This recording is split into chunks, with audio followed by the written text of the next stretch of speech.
যেখানে অনেক টাকা পয়সা জড়িত সেখানে বেইমানি হতেই পারে, কিন্তু সুলতান আর তুই এই টাকা হজম করতে পারবি না।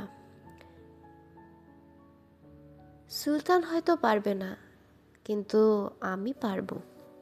বাস্টার্ডও কথার পিঠে কথা চালিয়ে যেতে লাগলো। পারবো বলেই তো এখানে এসেছি। তুই কে? তার ছেলের সাথে জানতে চাইল গিয়াস। বাঞ্চোত, ভুলে গেছিস পিস্তল আমার হাতে, তোর হাতে না। টাকা চাস তো? ঠিক আছে, এই নে। পকেট থেকে এক গোছা চাবি বের করে বাড়িয়ে ধরল তার দিকে। বাস্টার্ড হাত বাড়িয়ে নিল না। কিসের টাকা, কিসের চাবি? বোঝার চেষ্টা করলো ব্যাপারটা। চাবিগুলো তো দেখছি, কিন্তু সিন্দুকটা কোথায়? হেসে বলল সে। নিজের পার্কিং লটে আছে।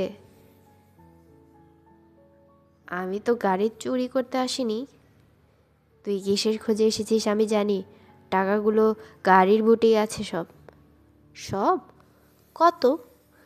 বাসটার আরও একটু বাজিয়ে দেখার জন্য বলল। বাপের জন্মেও তুই অত টাকা দেখিসনি। কিন্তু আমার জন্মে দেখব, বুঝলি? সেও পাল্টা জবাব দিল গিয়াসকে। দেখবি, কিন্তু ভোগ করার সুযোগ পাবি না।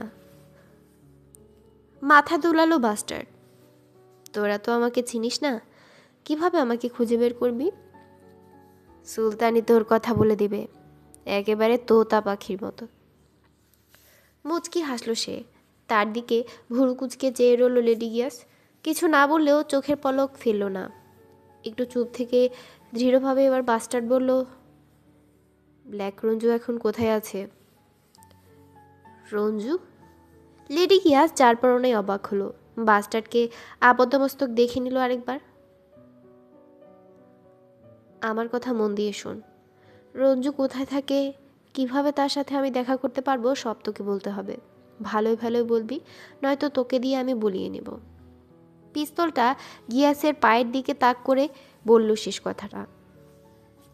রঞ্জু কোথায় থাকে সেটা সবাই জানে। সবাই জানে না, শুধু সবাই আন্দাজ করে। কিন্তু তুই জানিস আসলে সে কোথায় থাকে। আবারও ইচ্ছে করে বহুবচন ব্যবহার করলো সে।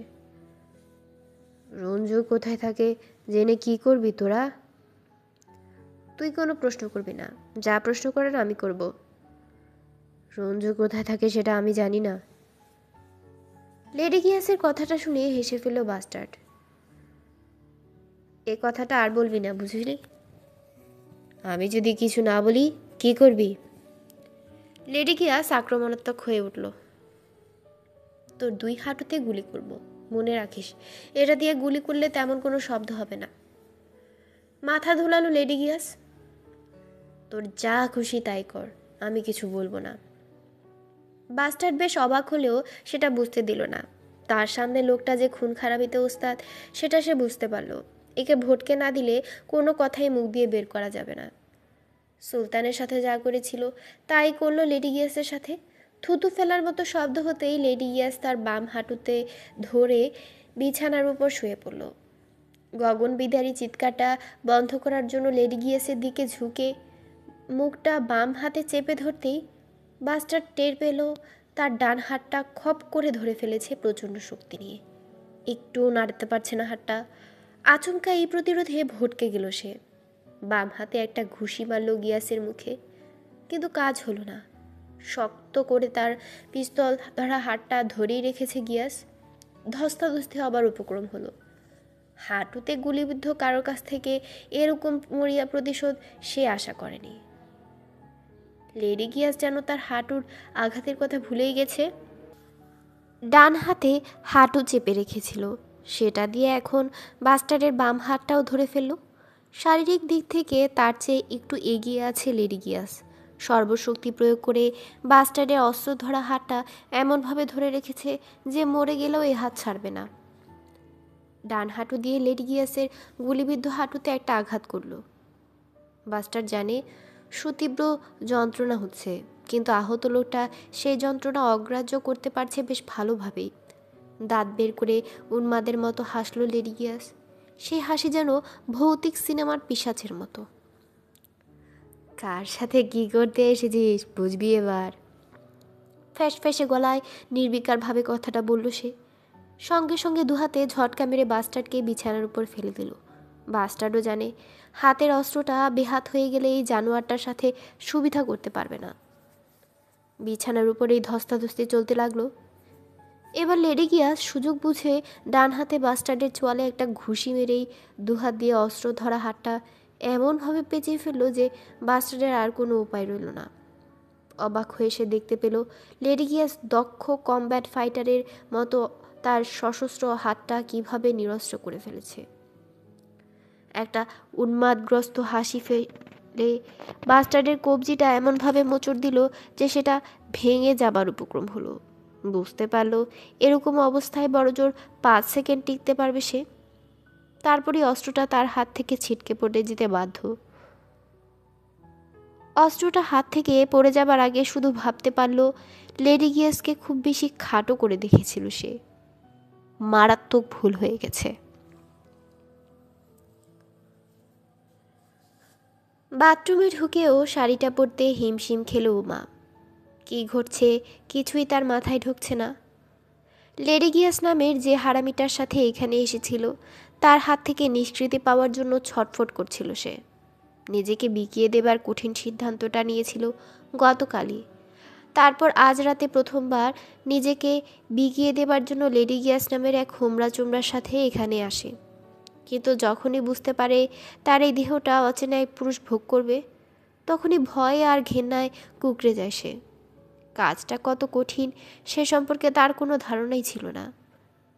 লেডি গিয়াস ঘরে ঢুকেই তার উপর ঝাঁপিয়ে পড়তে উদ্যত হয়, আর সঙ্গে সঙ্গে নিজেকে বাঁচানোর জন্য প্রতিরোধ শুরু করে দেয় সে। ক্ষিপ্ত হয়ে ওঠে বদমাসটা।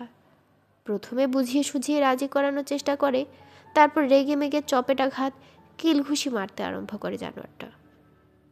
এক পর্যায়ে সে মনে করতে শুরু করে ধর্ষিতা হতে যাচ্ছে। জানোয়ারটা তাকে বলাৎকার না করে ছাড়বে না। অনেক অনুনয় বিনয় করে পা ধরে রেহাই পেতে যায়, কিছুতেই কাজ হয়নি।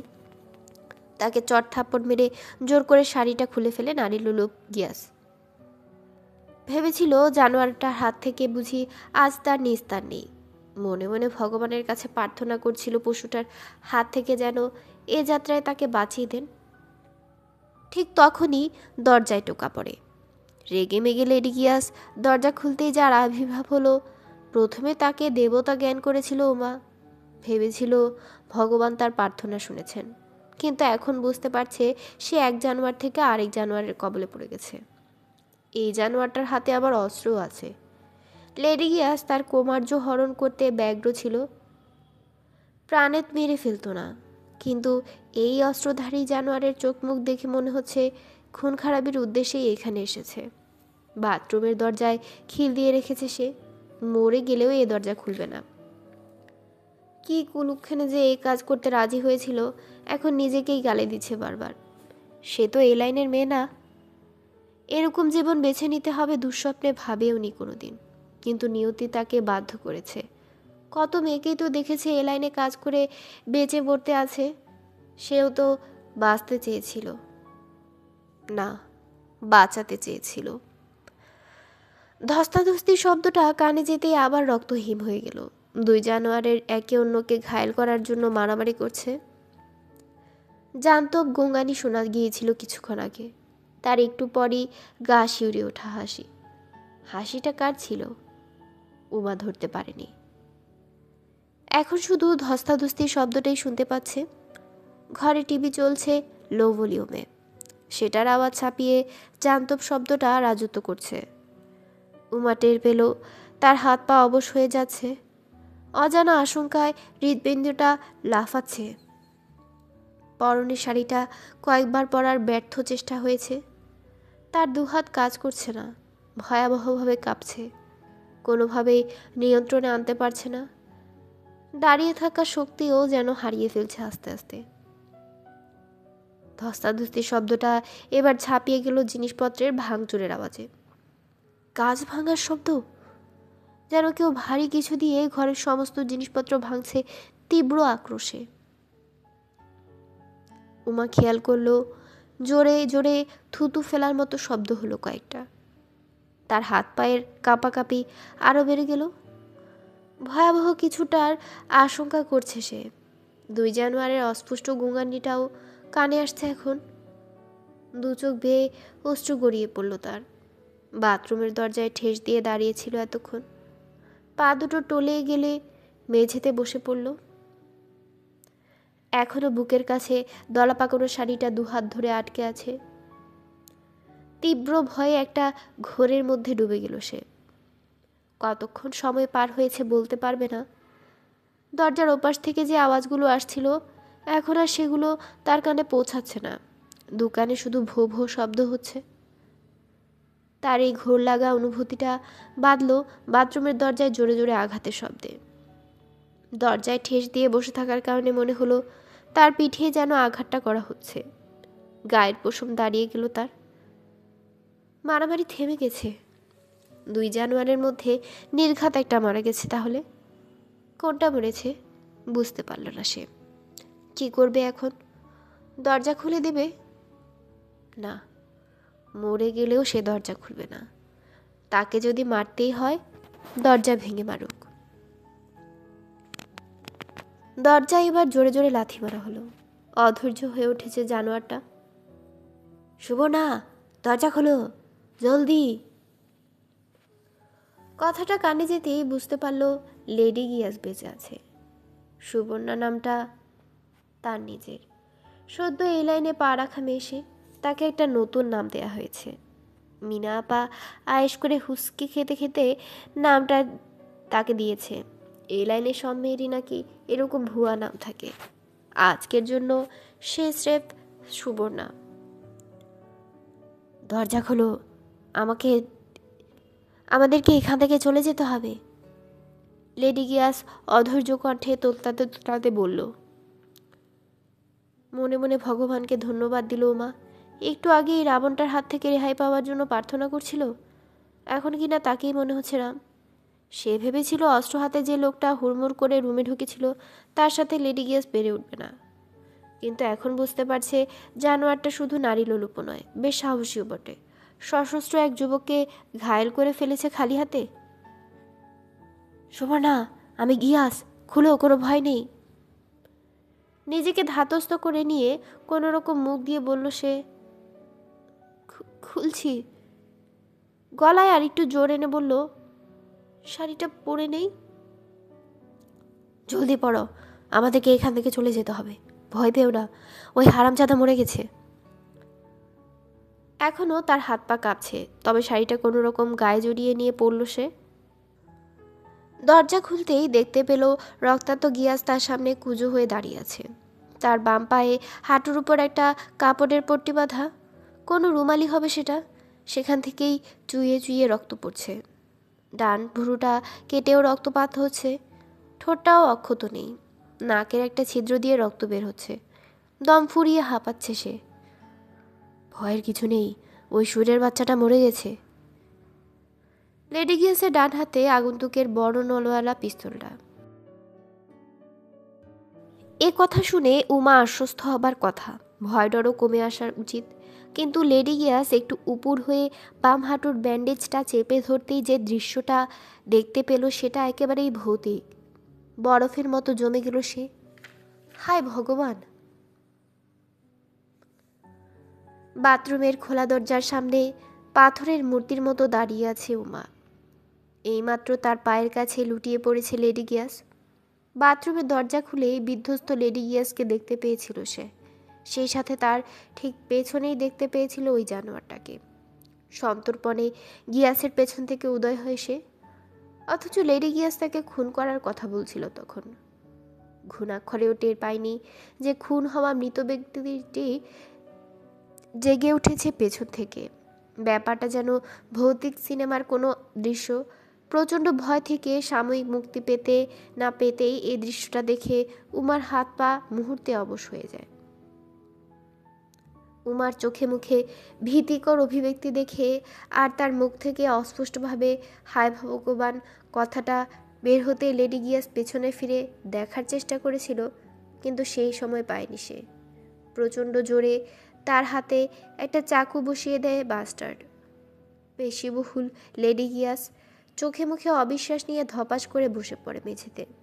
তারপরই ঘোত করে কয়েকটা শব্দ করেই খিঁচতে খিঁচতে লুটিয়ে পড়ে উমার পায়ের কাছে।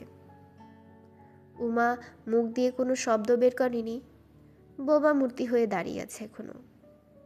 কয়েক সেকেন্ড লেডি গিয়াস একটু নড়াচড়া করেই অসাড় হয়ে পড়ে রইল। উমা জানে লেডি গিয়াসের প্রাণবায়ু বের হয়ে গেছে, এবার তার পালা। জানোয়ারটা এক হাতে বুকের ডান পাশটা ধরে রেখে লেডি গিয়াসের দিকে চেয়ে আছে, নিশ্চিত হতে চাইছে লোকটা মরেছে কিনা। উমা বুঝতে পারছে এই খুনি জানোয়ারটাও আহত, কিন্তু এটা বুঝতে পারছে না গুলি খাওয়ার পরও সে কিভাবে বেঁচে আছে।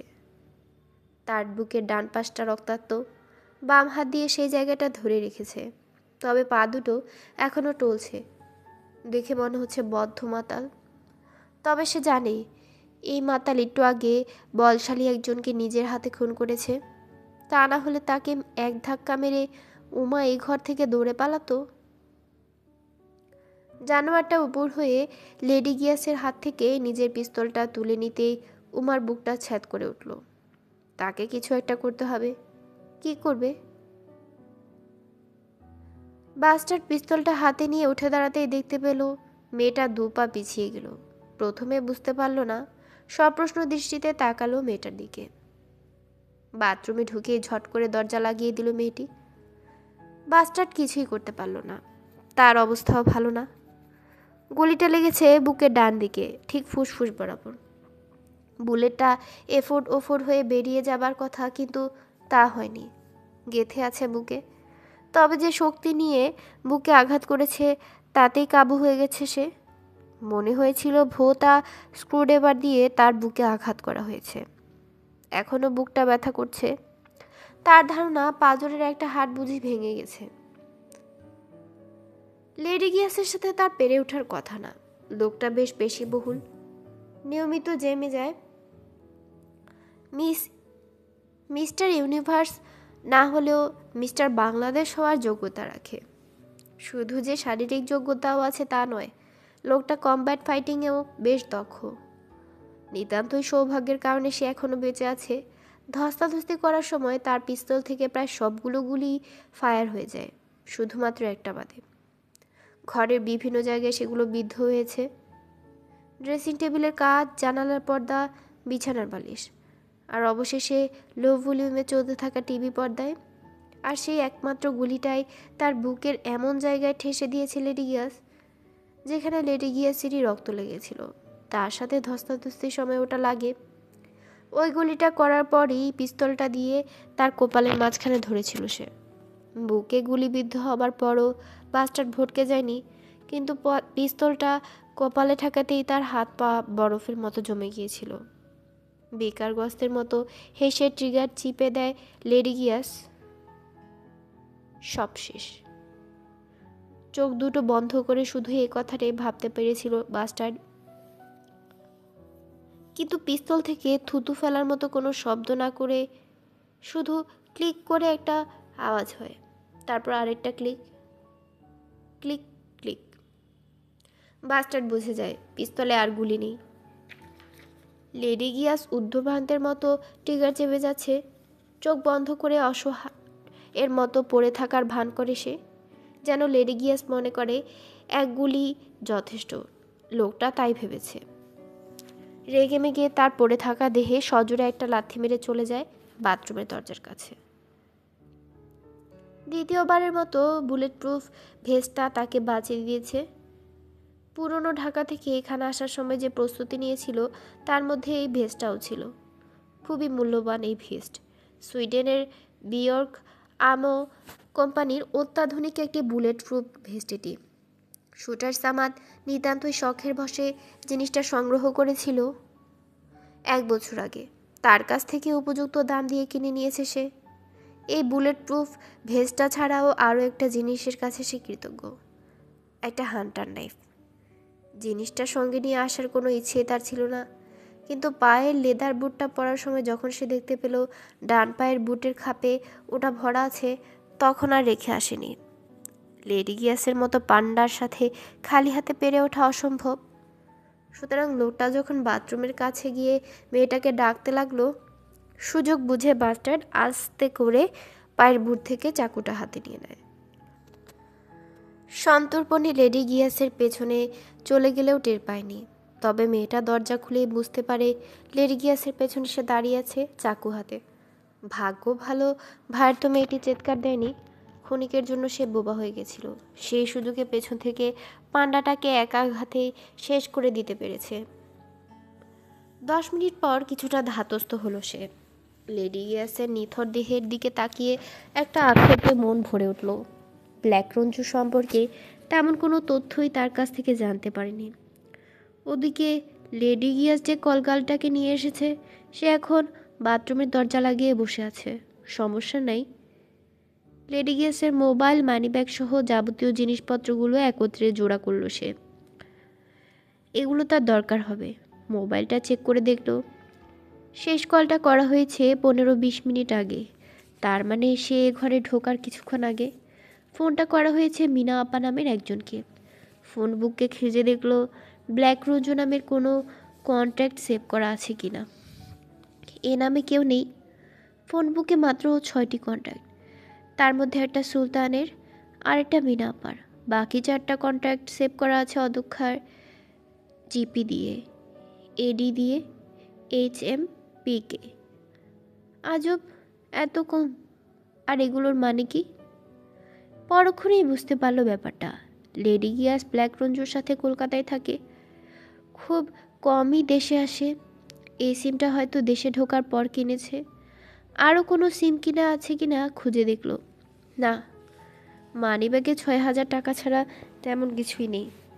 বিছানার উপর চাবির গোছাটা পড়ে আছে, সেটা তুলে নিল। গাড়িতে নাকি অনেক টাকা আছে, কিন্তু কোন গাড়িতে? এই হোটেলে ঢোকার সময় পার্কিং এরিয়ায় অনেকগুলো গাড়ি দেখেছে, কিন্তু লেডি গিয়াসের গাড়ি কোনটা সেটা কেমনে জানবে?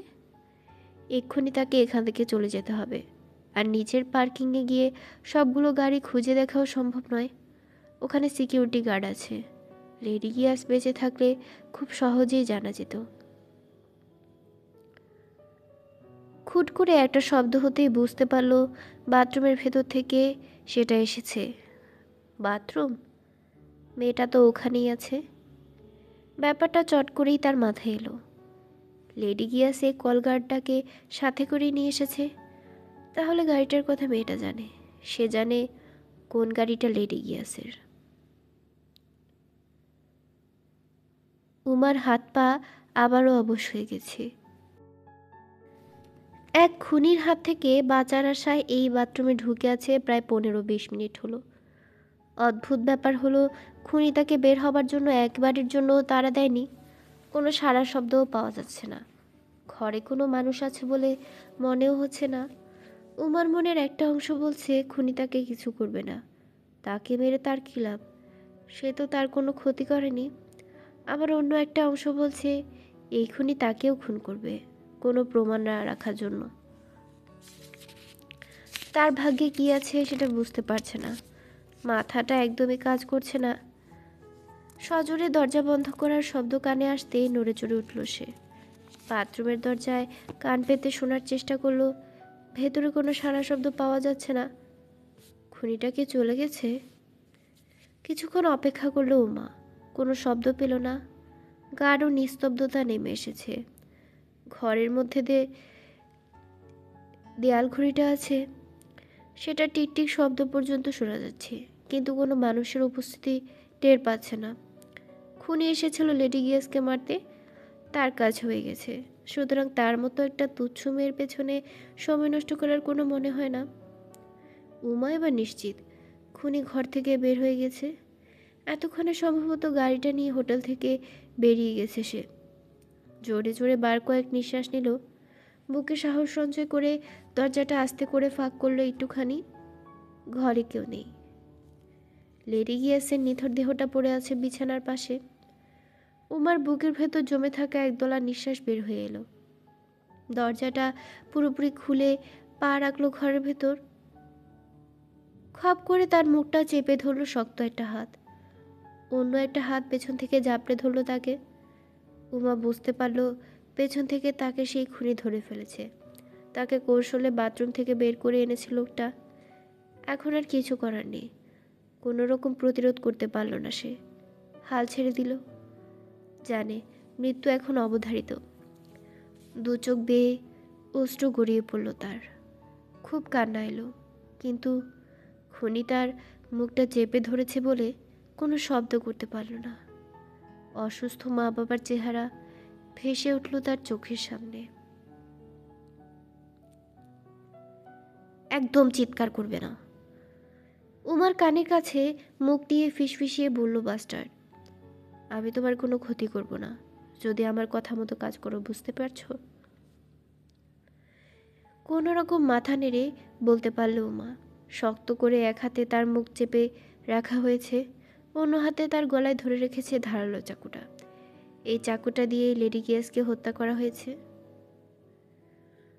আমি পুলিশের লোক, তোমার কোনো ভয় নেই। মিথ্যেটা বললো এই আশায় মেয়েটা যেন উল্টাপাল্টা কিছু না করে বসে। বাস্টার জানে চোখের সামনে খুন হতে দেখেছে, হয়তো প্রাণ ভয়ে মরিয়া হয়ে মেয়েটা কিছু করে বসতে পারে। পুলিশের লোক যেন আশ্বস্ত হবে। আমরা সন্ত্রাসী ব্ল্যাক রঞ্জুর দলকে খুঁজছি, তুমি আমাদেরকে সাহায্য করলে আমরা তোমাকে জেলে ঢুকাবো না। একটু থেমে বাস্টার্ড গলা থেকে চাকুটা সরিয়ে নিল। তুমি কোন লাইনের মেয়ে সেটা আমরা জানি, তোমাকে পুলিশ কিছু করবে না যদি আমার কথা মতো কাজ করো, ঠিক আছে? মেয়েটা আবার মাথা নেড়ে সায় দিল।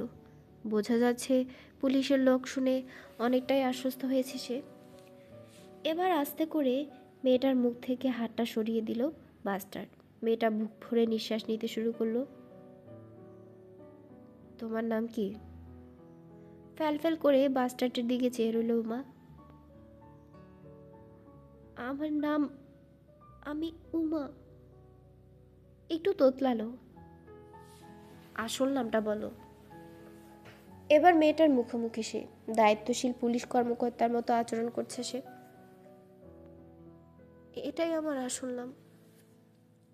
তাহলে সুবর্ণা কি তোমার ভুয়া নাম?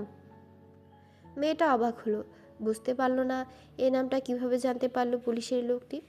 দ্রুত এত সব ঘটনা ঘটে গেছে যে বেমালুম ভুলে গেছে লেডি গিয়াস বাথরুমের দরজা খোলার তাগাদা দেবার সময় তার এই নামটা ধরে রেখেছিল। ওটা আমার আসল নাম না, মাথা নিচু করে বলল উমা। কতদিন ধরে এই লাইনে আছো? চুপ মেরে রইল সে, তারপর আস্তে করে বলল, আজকেই প্রথম। বাস্টার জানে কলগাল বেশারা খদ্দেরদের কাছে এরকম কথাই বলে। বেশি দিন হয়নি, এই তো কিছুদিন আগে এই লাইনে এসেছি, সেই সাথে বয়সটা অনেকটা কমিয়ে বলে। এতে করে খদ্দেররা মনে করে মেয়েটা অনেকটাই ফ্রেশ। নিজেদেরকে খদ্দেরদের কাছে আরও লোভনীয় করে তোলার জন্য এই কৌশল ব্যবহার করে। কিন্তু বাস্টার তো তার কোনো খদ্দের না, তার সাথে এমন মিথ্যে বলার দরকার কি? আজকে এসেছো এই লাইনে, ভালো। বাড়ি কোথায়? মুচকি হেসে আবারও বলল বাস্টার্ড। মানিকগঞ্জ। সেটা না, ঢাকায় কোথায় থাকো? রামপুরায়। লেডি গিয়াসের সাথে পরিচয় হলো কিভাবে? দু চোখ মুছে ঢোক গিলে বলল উমা, মিনা আপার মাধ্যমে। মিনা আপা? বাস্টার্ডের মনে পড়ে গেল লেডি গিয়াসের মোবাইল ফোনের ফোন বুকে এই নামটা দেখেছে। এখানে ঢুকে লেডি গিয়াস তাকে একটা ফোনও করেছে। এই মিনা আপাটাকে? মুখ তুলে তাকালো মেয়েটি। ওনার কাছে অনেকগুলো মেয়ে আছে, একটা বিউটি পার্লার চালায় মহিলা, আমি ওনার পার্লারেই কাজ করতাম। মিনা আপা কোথায় থাকে? শান্তিনগর। বাসটার একটু ভেবে মাথা দোলালো। আমরা এখান থেকে চলে যাব, তুমি কি বাসায় যাবে? মাথা নেড়ে সায় দিল মেয়েটি। তাহলে আমি তোমাকে রামপুরায় নামিয়ে দেব, ঠিক আছে? আবারও নিঃশব্দে সায় দিল উমা। ঘর থেকে বের হতেই দেখতে পেল 304-এর দরজা ফাঁক করে মাঝবয়সী এক লোক উৎসুক দৃষ্টিতে চেয়ে আছে। চোখাচোখি হতেই লোকটা দরজা বন্ধ করে দিল। নিজের রুমে ফিরে এসে হ্যান্ড লাগেজটা নিয়ে মেয়েটাকে সহ লিফটের কাছে চলে গেল বাস্টার্ড। লিফটের জন্য যখন অপেক্ষা করছে তখন আবারও 304 নম্বর রুমের দিকে তাকিয়ে দেখতে পেল দরজাটা আলতো করে খুলে মাঝবয়সী লোকটা কৌতূহল ভরা চোখে তাকে দেখছে। বাস্টার্ড স্বাভাবিক থাকার চেষ্টা করলো। 304-এর লোকটার বাড়তি আগ্রহ তার কাছে ভালো লাগছে না। যাই হোক, এখান থেকে জলদি সটকে পড়তে হবে। লিফটের দরজা খুলে গেলে ঢুকে পড়ল মেয়েটাকে নিয়ে। উমা নামের মেয়েটি তার কথা বিশ্বাস করছে। পুলিশের লোক মনে করে বাধ্য আচরণ করছে সে। লিফটটা সোজা গ্রাউন্ড ফ্লোরে নামলো। লেডি গিয়াস যে গাড়িতে করে তোমাকে নিয়ে এসেছে সেই গাড়িটা কোথায় পার্ক করেছে জানতে চাইল বাস্টার্ড। লিফটের কাছে লাল রঙের একটা গাড়ি।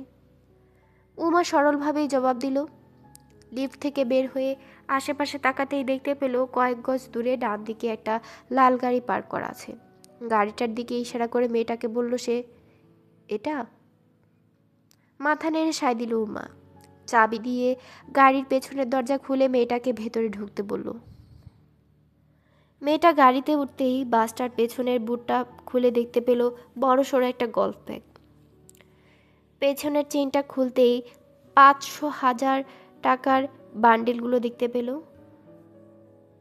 বুটটা বন্ধ করে ড্রাইভিং সিটে সে এসে বসলো। তুমি সিটে শুয়ে পড়ো, তোমাকে যেন কার দেখতে না পায়, বুঝেছো?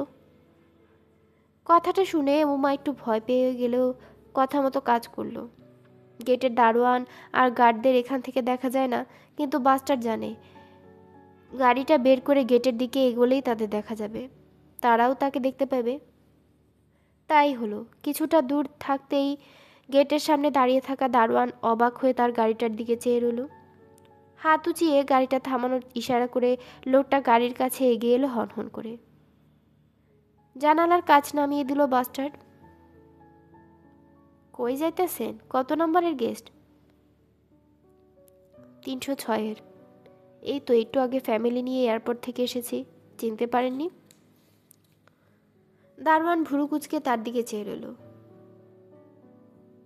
চেক আউট করতেছেন? বাস্টার জানে চেক আউটের কথা বললে হোটেলের রিসিপ্ট দেখতে চাইবে। এয়ারপোর্টে একটা লাগেজ ফেলে এসেছি। আমার বউটা একেবারে বেখেয়ালি। এর আগেও কয়েকবার এয়ারপোর্টে লাগেজ হারিয়েছে, এখন না গেলে আর পাবো না। দারোয়ান তার কথায় বিশ্বাস করলো। ইস, একটা ঝামেলার মধ্যে পড়ে গেছেন তাইলে। আর বলবেন না, মেয়ে মানুষকে কোনো দায়িত্ব দিলে এমনই হয়। এরা রান্নাঘরেই ভালো। ঠিক কইছেন। মুচকি হেসে দারোয়ান চড়ে গেল গেটের কাছে। গেট খুলে দিতে বেরিয়ে গেল লাল রঙের গাড়িটা। বাস্টার্ড রিভার ভিউ মিররে দেখতে পেল পিছনের সিটে বসে আছে উমা। তার চোখে মুখে জিজ্ঞাসু, আপনি না পুলিশের লোক? দারোয়ানকে তাহলে মিথ্যে বলছেন কেন? রাস্তার উপর চোখ রেখেই বলল সে, আমি সাদা পোশাকে আছি। ওরা যদি জানে পুলিশ ওদের হোটেলে আছে তাহলে সমস্যা হবে। মনে হলো মেয়েটা আবারও তার কথায় বিশ্বাস করেছে। কিছু দূর গিয়ে একটা নির্জন জায়গায় গাড়িটা থামানোর পরিকল্পনা করছে বাস্টার্ড। তারপর মেয়েটাকে মোবাইল ফোনে রিং বাজতে শুরু করলো গাড়ির ভেতর। তার কাছে এখন 4-5টা ফোন। কোনটা বাজছে কে জানে। গভীর রাত হওয়াতে রাস্তাটা প্রায় ফাঁকা। এক হাতে স্টিয়ারিং ধরে অন্য হাতে পকেট হাতড়ে রিং হওয়া ফোনটা বের করে ডিসপ্লের দিকে তাকালো। মিনা আপা। রিভার ভিউ মিররে চোখ রাখতে মেয়েটার সাথে চোখাচোখি হয়ে গেল। কোনো কথা বলো না, ফোনটা রিসিভ করছি। গাড়িটা রাস্তার বাম দিকে নিয়ে হ্যান্ডব্রেক করে ব্যবহার করে থামিয়ে ফেলল। সেরিটা কি এখনো গাইগুই করতেছে? কর্কশ কণ্ঠে এক মহিলা বলল। না, ছোট করে বলল বাস্টার্ড। মহিলা সম্ভবত প্রচুর ডিং করেছে, কথাবার্তায় সেটার আভাস পাওয়া যাচ্ছে। ভালা। একটু থেমে আসল প্রসঙ্গে চলে এলো মিনা আপা। শোনো গিয়াস, রঞ্জু আমারে ফোন দিছিল একটু আগে। তুমি ঢাকায় আইসা মাইয়া মানুষ নিয়ে মৌজ করতেছ কিনা জিজ্ঞাইছে আমারে। কয় গিয়াস তো আবার মাইয়া মানুষ ছাড়া থাকবার পারে না। আমি কইছি না, তুমি কাজ কামে ব্যস্ত আছো বুঝলা। তুমি যে আমার কাছ থেকে ওই মাইয়াটারে নিয়ে গেছো, এইটা যেন রঞ্জু জানবার না পারে, বুঝছো তো? হুম, সেরিটারে কিন্তু সকাল সকাল সাইডে দিও। এই লাইনে আইসকাই প্রথম নামছে, একটু ভালা ব্যবহার করো। হুম। আরে খালি দেখি হু হু মারতাছো, মাল টানছো নাকি? এক মাতাল আরেকজনের মাতলামির খবর জানতে চাচ্ছে। হুম, একটু। ঠিক আছে, রাখি। ওই সেরিটারে আবার এসব জিনিস খাওয়াইতে যাইও না, বমি টমি কইরা দিব। আচ্ছা। ফোনটা রেখে কিছুক্ষণ চুপ মেরে রইল বাস্টার্ড। লেডি গিয়াসের কাছ থেকে যে কোনো ধরনের তথ্য বের করার সুযোগ পায়নি, তা নিয়ে এতক্ষণ ধরে একটা আক্ষেপ ছিল তার মধ্যে। রঞ্জুর সবচাইতে কাছের লোককে পেয়েও কিছু জানতে না পারাটা মোটেও ঠিক হয়নি। কিন্তু এখন মনে হচ্ছে ব্ল্যাক রঞ্জুর কাছে আরেকজনের হদিশ পেয়ে গেছে সে। মিনা আপা। মহিলা সাধারণ কোনো বেশ্যার দল নয়। খুব সম্ভবত রঞ্জুর সাথে এই মিনা আপার ঘনিষ্ঠ কোনো যোগাযোগ আছে। পেছন ফিরে ওমার দিকে তাকালো সে। মিনা আপার বাসাটা তো তুমি চেনো, তাই না? হুম। হাত ঘড়িটা দেখলো, রাত 10টা। লেডি গিয়াসের খুন হবার খবরটা জানাজানি হবার আগে মিনা আপার ওখানে যাওয়া দরকার। আধ ঘন্টা পর লাল রঙের গাড়িটা শান্তিনগরের একটা বহুতল ভবনের সামনে এসে থামলো। এই ভবনের 4তলায় থাকে মিনা আপা। পিস্তলে গুলি ভরে নিল বাস্টার্ড। তারপর লেডি গিয়াসের মোবাইল ফোনটা উমার দিকে বাড়িয়ে দিল। মিনা আপার নাম্বারটা ডায়ালে দিয়ে রেখেছে। কি বলতে হবে পথে আসতে আসতেই শিখিয়ে দিয়েছে বাস্টার্ড। ফোনটা কানের কাছে ধরে অপেক্ষা করতে লাগলো উমা। অনেকবার রিং হবার পর কলটা রিসিভ করা হলো। আবার কি হয়েছে? মিনা আপা ঘুম জড়ানো কণ্ঠে বলল। আপা, আমি উমা। তুমি? হয়েছে কি? মহিলা খুব অবাক হলো। একটা সমস্যা হয়েছে আপা। আমি এখন আপনার বিল্ডিংয়ের নিচে আছি, একটু উপরে আসতে হবে। নিচে আসো? কি হয়েছে বুঝলাম না তো। আপা, গিয়াস ভাই আমাকে আপনার বাড়ির নিচে নামিয়ে দিতে এসেছে। ওনার নাকি জরুরি একটা ফোন এসেছে। কয় কি কাম শেষ? একটু চুপ থেকে আবার বলল, নাকি প্রথম দিনেই একটা ভেজাল কইরা ফালাইছো। খারাপ, আমি দারোয়ানরে কইতাছি। লাইনটা কেটে গেল। বাস্টার জানে মিনা আপ এখন 4তলার উপর থেকে হয়তো নিচে পার্কিং করা গাড়িটা দেখবে, তাই গাড়ি থেকে বের হলো না। এই মহিলা এই গাড়িটা চেনে, এটাই যথেষ্ট। 5 মিনিট পর রোগাপটকা এক দারোয়ান অ্যাপার্টমেন্টের মেন গেটটা খুলে দিল। বাসটা ডুমাকে আগে নেমে দেখতে বলল মিনা আপা ব্যালকনি থেকে তাদের দিকে চেয়ে আছে কিনা। উমা গাড়ি থেকে বের হয়ে উপরে তাকিয়ে দেখলো মিনা আপাকে দেখা যাচ্ছে না। বাস্টার্ডকে সে কথাটা জানালো। আস্তে আস্তে করে গাড়ি থেকে নেমে উমাকে নিয়ে সে ঢুকে পড়ল ভবনের ভেতর। গাড়িটা বাইরে রেখেই গেল। 4-5 মিনিট পর মিনা আপার ফ্ল্যাটে কলিং বেলটা বেজে উঠলে মহিলা বিরক্তি নিয়ে দরজাটা খুলতেই বাস্টার্ড ঢুকে পড়ল ভেতরে। মহিলা কিছু বলার আগে তাকে পিস্তল দিয়ে তাক করে ধরল। কোনো কথা বলবেন না। উমাকে ভেতরে আসতে বলে দরজাটা বন্ধ করে দিল। ভেতরে আর কে কে আছে? মিনা আপা কিছুই বুঝতে পারছে না, অবাক হয়ে চেয়ে রইল শুধু। এই, উমার উদ্দেশ্যে বলল, এই লোকটাকে? খালা, পুলিশের লোক। উমা কাচুমাচু হয়ে বলল, কি? একদম চুপ, কোনো রকম হাউকাউ করবেন না। বাস্টার্ড মহিলাকে তাড়া দিয়ে ভেতরের ঘরে যাবার জন্য ইশারা দিল। তারা সবাই বসলো ড্রয়িং রুমের সোফায়। আমি তো কিছুই বুঝতে পারতাছি না, আপনি কি পুলিশের লোক? মিনা আপা নামের মহিলা আগন্তুকের দিকে তাকিয়ে বলল, তার চেয়েও বড় কিছু। মুচকি হেসে বলল, বাস্টার্ড। SB, NSI, DGFI? বাহ, আপনি তো দেখছি সব এজেন্সির নামই জানেন, ভালো। এই উমা, ঘটনা কি? কিছুই তো বুঝতাছি না। মহিলা উমাকে বলল, আপা, হোটেল থেকে পুলিশ গিয়াস ভাইকে ধরে নিয়ে গেছে, তারপর আমাকে নিয়ে এসেছে এখানে। বাস্টার্ডে শেখানো মিথ্যে কথাগুলো বেশ ভালোভাবে গুছিয়ে বলে গেল উমা। লেডি গিয়াস পুলিশের হাতে ধরা পড়েছে শুনে মহিলা ভটকে গেল। আমার কাছে কি চান আপনারা? আপনি যে ব্ল্যাক রঞ্জুর অনেক ঘনিষ্ঠ সেটা আমরা জানি। একটু থেমে, আপনাদের পুরো নেটওয়ার্কটাই তো আমরা ধরে ফেলেছি। পুরান ঢাকা থেকে সুলতান, উত্তরের পিঙ্ক সিটি থেকে লেডি গিয়াস, আর এখানে আপনাকে। এখন শুধু বাকি আছে রঞ্জু। মাথায় হাত দিয়ে মিনা আপা মেঝের দিকে চেয়ে রইল। হায় আল্লাহ! আপনি যদি পুলিশকে সব তথ্য না দেন তাহলে পুলিশ আপনাকে এনকাউন্টারে দিয়ে দিবে। খুবই সিরিয়াস ভঙ্গিতে বলল বাস্টার্ড।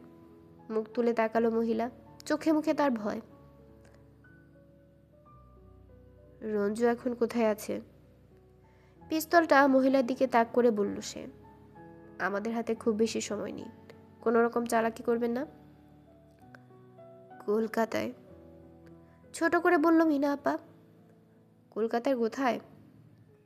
মহিলা নিচের ঠোঁট কামড়ে ধরল, কিন্তু যখন দেখলো বাস্টার তার দিকে স্থির দৃষ্টিতে চেয়ে আছে তখন বলল, সল্ট লেকে। বাড়ির নাম্বারটা বলেন। তাড়া দিল সে। আবারও মাথায় দুহাতে চূড়ান্ত পরাজয়ের ভঙ্গি করল মহিলা। নাম্বারটা বলেন। প্রায় ধমকে সুরে বলল সে। F block, 4 number road, 12 number বাড়ি। রঞ্জুর সাথে আর কে কে আছে ওখানে? গিয়াস থাকে, সে তো এখন ঢাকায়। ইসহাক, শাহজাহান আর দীপুও থাকে। তথ্যগুলো কতটুকু সত্য সেটা যাচাই করা যায় কিভাবে ভাবতে লাগলো বাস্টার। একটু ভেবে বলল, আপনার কথা সত্যি কিনা বুঝবো কিভাবে? মহিলা ফ্যালফেল করে চেয়ে রইল তার দিকে। মানে, আপনি তো ভুল তথ্য দিতে পারেন, তাই না? একটু ভেবে মহিলা বলল, আমার কাছে ঠিকানাটা লেখা আছে, চাইলে আপনি দেখতে পারেন। ভালো প্রস্তাব, মনে মনে বলল বাস্টার্ড। কিছুক্ষণ আগেও এই মহিলা জানতো না অস্ত্রের মুখে তাকে বাধ্য করবে ব্ল্যাক রঞ্জুর ঠিকানা জানার জন্য। সুতরাং রঞ্জুর ঠিকানা হিসেবে যা বলল সেটা যদি আগে থেকে কোথাও লেখা থাকে তাহলে ব্যাপারটা বিশ্বাসযোগ্যই হবে। কোথায় লেখা আছে? আমার কাছে একটা ডায়েরি আছে, ওইটাতে লেখা আছে। কথাটা বলেই মহিলা ড্রয়িং রুমের এক কোণে একটা ওয়ার্ড্রোবের দিকে ইঙ্গিত করলো। ডায়েরিটা নিয়ে আসুন, আদেশ করলো সে। আমি যা বলছি সত্যি বলছি, বিশ্বাস করেন। বাস্টার্ড পিস্তলটা নেড়ে মহিলাকে ডায়েরিটা নিয়ে আসতে বলল। ভীত সম্ভ্রান্ত পায়ে ড্রয়ার খুলে ডায়েরিটা খুঁজতে লাগলো মিনা আপা। এইখানেই তো ছিল, গেল কই? বিড়বিড় করতে লাগলো সে। বাস্টার তার পাশে বসা উমার দিকে তাকালো। মেয়েটা চুপচাপ বসে আছে সোফায়। এই মেয়েটাকে নিয়ে ঝামেলায় পড়ে গেছে সে। বুঝতে পারছে নিরীহ একটা মেয়ে, কিন্তু তার নিজের নিরাপত্তা ভাবলে একটা ব্যবস্থা তাকে করতেই হবে। হঠাৎ চোখের কোণে কিছু একটা দেখতে পেয়ে বাস্টার ফিরে তাকাতেই গুলির শব্দে কান ফেটে যাবার জোগাড় হলো। মিনা আপা ড্রয়ার থেকে একটা পিস্তল বের করেই গুলি করেছে। বাস্টার সোফার উপর হুমড়ি খেয়ে পড়ে। মহিলা আরেকটা গুলি করার আগেই ক্ষিপ্ত গতিতে গুলি চালালো সে। তার গুলির কোনো শব্দ হলো না, শুধু ফুট করে ভোঁটা একটা শব্দ হলো। মিনা আপা 2 পা পিছিয়ে গেলেও বুঝতে পারল না। দ্বিতীয় গুলিটা ঠিকই চালিয়ে বসলো, তবে সেটা লক্ষ্যচ্যুত হয়ে বিঁধল সোফার নরম গতিতে। বাস্টার্ড কিছুই বুঝতে পারল না প্রথমে। স্বতঃস্ফূর্ত প্রতিক্রিয়ায় আরেকটা গুলি চালালো মহিলাকে লক্ষ্য করে। টলতে টলতে মিনা আপা পড়ে গেল মেঝেতে। বাস্টার্ডের 2টো গুলি লেগেছে তার দেহে। প্রথমটা তলপেটে লাগলেও টের পায়নি, তবে দ্বিতীয়টার আঘাত বুঝতে পেরেছে মহিলা। সেই গুলিটা লেগেছে তার বুকে।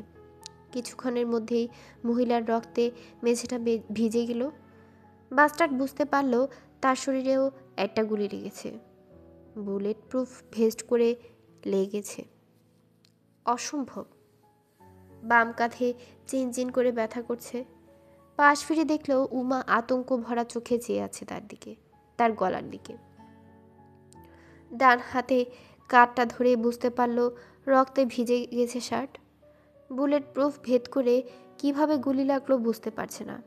একটু পরে বুঝতে পারল তার ভেস্টটা স্লিভলেস, গলা ভি আকৃতির। গলার কাছে এটুকু ফাঁক দিয়ে গুলিটা ঢুকে পড়েছে তার কাঁধে। ভাগ্য ভালো গুলিটা তার গলায় কিংবা মাথায় লাগেনি। অন্যদিকে খারাপ কপাল, কারণ গুলিটা এটুকু ফাঁক গলেই ঢুকে পড়েছে। বরফের মতো জমে উঠেছে উমা। চোখের সামনে গোলাগুলি আর বীভৎস হত্যাকাণ্ড। বাস্তাদ বুঝতে পারছে না আঘাত কতটা মারাত্মক। ডান হাতে ক্ষতস্থানটা চেপে ধরল, রক্তপাত হচ্ছে। পকেট থেকে রুমাল বের করে চেপে ধরল সেখানটা। কিছুক্ষণের জন্য মাথাটা কাজ করল না। এদিকে গোলাগুলির শব্দে আশেপাশে ফ্ল্যাট থেকে লোকজন বেরিয়ে আসছে। তাদের শব্দ শুনতে পেল। পাশের ঘর থেকে চাপা ফিসফিসানিও শোনা যাচ্ছে। উমা বলেছে এখানে ৬-৭ জন মেয়ে থাকে, ওই মেয়েগুলোই আছে ওখানে। এতক্ষণে নিশ্চয়ই অ্যাপার্টমেন্টের বাইরেও লোকজন জড়ো হয়ে গেছে। এক্ষুনি তাকে এখান থেকে বের হতে হবে। অ্যাডপের কাছে খুঁজে ছুটে গেল সে। একটা সুতির শাড়ি বের করে সেটা ছিঁড়ে ফেলল। সে একা একা ব্যান্ডেজ করতে পারবে না। ডান হাতে পিস্তলটা পেঁচিয়ে মেয়েটাকে ডাকলো, শক্ত করে বেঁধে দাও। শার্টের বোতাম খুলে ক্ষতস্থানটা দেখিয়ে বলল বাস্টার্ড। মেয়েটা কাঁপা কাঁপা হাতে ব্যান্ডেজ করে দিল। খুব একটা ভালো হলো না, তবে আপাতত কাজ হবে। নিজের শার্টটা খুলে দলা পাকিয়ে ফেললো। ওয়ারড্রপ থেকে খুঁজে দেখলো কোনো শার্ট আছে কিনা। আছে, বেশ কয়েকটাই আছে। বেছে নেওয়ার সময় নেই। একটা শার্ট পরে নিল দ্রুত। এখানে আর এক মুহূর্তও থাকা যাবে না। রক্তাক্ত শার্টটা দলা পাকিয়ে মেয়েটার ভ্যানিটি ব্যাগে রেখে দিল। তারপর দ্রুত ফ্ল্যাট থেকে বেরিয়ে গেল তারা। আশেপাশের ফ্ল্যাট থেকে ২-১ জন লোক বের হয়ে এলো। বাস্টার্ডের হাতে পিস্তল দেখে নিজেদের ঘরে আবার ঢুকে পড়ল তড়িঘড়ি করে। গেটের দারোয়ানও গুলির শব্দ শুনেছে। গেটটা আগলে রেখে দাঁড়িয়ে আছে সে। বাস্টার্ডকে পিস্তল হাতে আসতে দেখে বুঝতে পারল না কি করবে। লোকটার দিকে তাকিয়ে তাকে পিস্তল নেড়ে ইশারা করলো বাস্টার্ড। মূল গেটটা বন্ধ থাকলেও ছোট গেটটা খোলাই ছিল। সেটা দিয়ে বের হয়ে দ্রুত লাল রঙের গাড়িতে উঠে বসলো তারা। রাস্তায় কিছু লোক জমে গেছে। তারা ফ্ল্যাটের দিকে চেয়ে আছে। ২ জন নারী পুরুষকে বের হতে দেখে উৎসুক দৃষ্টিতে চেয়ে রইল কেবল। গাড়িটা যখন চলতে শুরু করলো তখনই নীরবতা ভাঙল উমা। আপনার ডাক্তার দেখানো দরকার। তার কণ্ঠস্বর ভয়ার্ত। রাস্তার দিকে চোখ রেখে সে বলল, চিন্তার কিছু নেই, মনে হয় না সিরিয়াস। কিন্তু সে টের পাচ্ছে বাম হাতটা অবশ হয়ে আসছে। রক্তপাত বন্ধ হয়নি। শার্টের ভেতর চুইয়ে চুইয়ে পড়ছে এখনো। কিছু একটা করা দরকার। গাড়িটা এখন শাহবাগের দিকে যাচ্ছে। ওখানে অনেক ওষুধের দোকান আছে, কিন্তু এত রাতে কি খোলা থাকবে? থাকবে। পিজি হাসপাতালের কারণে ওষুধের দোকানগুলোর মধ্যে কয়েকটা দোকান সারা রাত খোলা থাকে। ওখানকার ওষুধের দোকানগুলো নিজেরাই পালাক্রমে রাতের সময় খোলা রাখে ইমার্জেন্সি রোগীদের জন্য। খুব বেশি ভাবল না। ভাবার মতো সময় তার হাতে নেই। দ্রুত গাড়িটা নিয়ে ছুটে গেল শাহবাগের মোড়ে। ওষুধের দোকানগুলো রাস্তার উপর পারে। অনেকটা পথ এড়িয়ে ইউটার্ন নিতে আসতে হবে। দরকার নেই। দোকানগুলো ঠিক বিপরীতে রাস্তার ওপারে এই গাড়িটা থামালো সে। উমাকে কিছু টাকা দিয়ে বলল কটন আর ব্যান্ডেজ কিনে নিয়ে আসার জন্য। কোনো রকম চালাকি করবে না, মেয়েটাকে সাবধান করে দিল। ভেবো না আমি আহত হয়ে গেছি বলে কিছু করতে পারবো না। উল্টাপাল্টা কিছু করলেই গুলি করে মেরে ফেলবো, বুঝতে পারছো? ধমকের সুরে বলল শেষ কথাটা। দ্রুত মাথা নেড়ে সায় দিল উমা। গাড়ি থেকে নেমে ভীরু ভীরু পায়ে রাস্তাটা পার হয়ে ওষুধের দোকানগুলোর দিকে এগোলো মেয়েটা। গাড়ি থেকে মাস্টার তাকে চোখে চোখে রাখছে। একটা দোকানে ঢুকলো উমা। সে টের পেল তার কপালে ঘাম জমতে শুরু করেছে। এখনও যথেষ্ট শীত আছে, ঘাম হওয়ার কথা না। গাড়িতে এসিও আছে। তাহলে একটু পরে নিঃশ্বাস দ্রুত হয়ে গেল তার। চোখে দৃষ্টি ঝাপসা হয়ে আসছে। অস্থির হয়ে উঠল সে। মেয়েটা আসছে না কেন? নিঃশ্বাস আরও দ্রুত হয়ে গেছে। মেয়েটা সুযোগ বুঝে কেটে পড়েছে, কিন্তু তাকে তো দোকান থেকে বের হতে দেখেনি। পরক্ষণেই একটা ভাবনা আসতে নড়ে চড়ে উঠল। মেয়েটা ওষুধের দোকানে ঢুকে ফোন করছে না তো? কতক্ষণ সময় অতিক্রান্ত হয়ে গেছে বুঝতে পারছে না। আন্দাজ করলো 5 মিনিটের বেশিই হবে। এতক্ষণ তো লাগার কথা না। কাঁধের যে অবস্থা, তাতে করে গাড়ি থেকে নেমে দোকানে ঢু মারবে সে উপায়ও নেই। মেয়েটা হয়তো বুঝতে পেরেছে এটা, এই সুযোগে কেটে পড়তে চাইছে, কিন্তু দোকান থেকে মেয়েটাকে বের হতেও দেখেনি। পিস্তলটা কোমরে গুজে গাড়ি থেকে নেমে পড়ল সে। বাম হাতটা ধীরে ধীরে অসাড় হয়ে যাচ্ছে, টের পেল বাস্টার্ড। দৃষ্টিও মাঝে মধ্যে ঝাপসা হয়ে আসছে ক্রমশ। মেয়েটা তার অসহায়ত্ব সুযোগ নিয়েছে।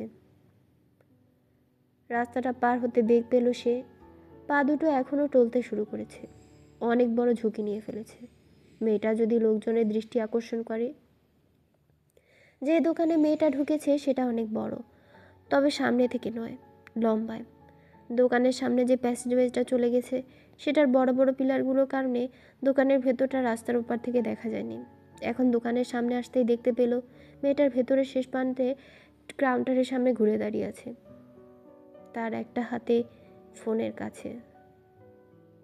দৃশ্যটা দেখেই রাগে তার সমস্ত শরীর কাঁপতে লাগলো। যা ভেবেছিল তাই, মেয়েটা ফোন করছে।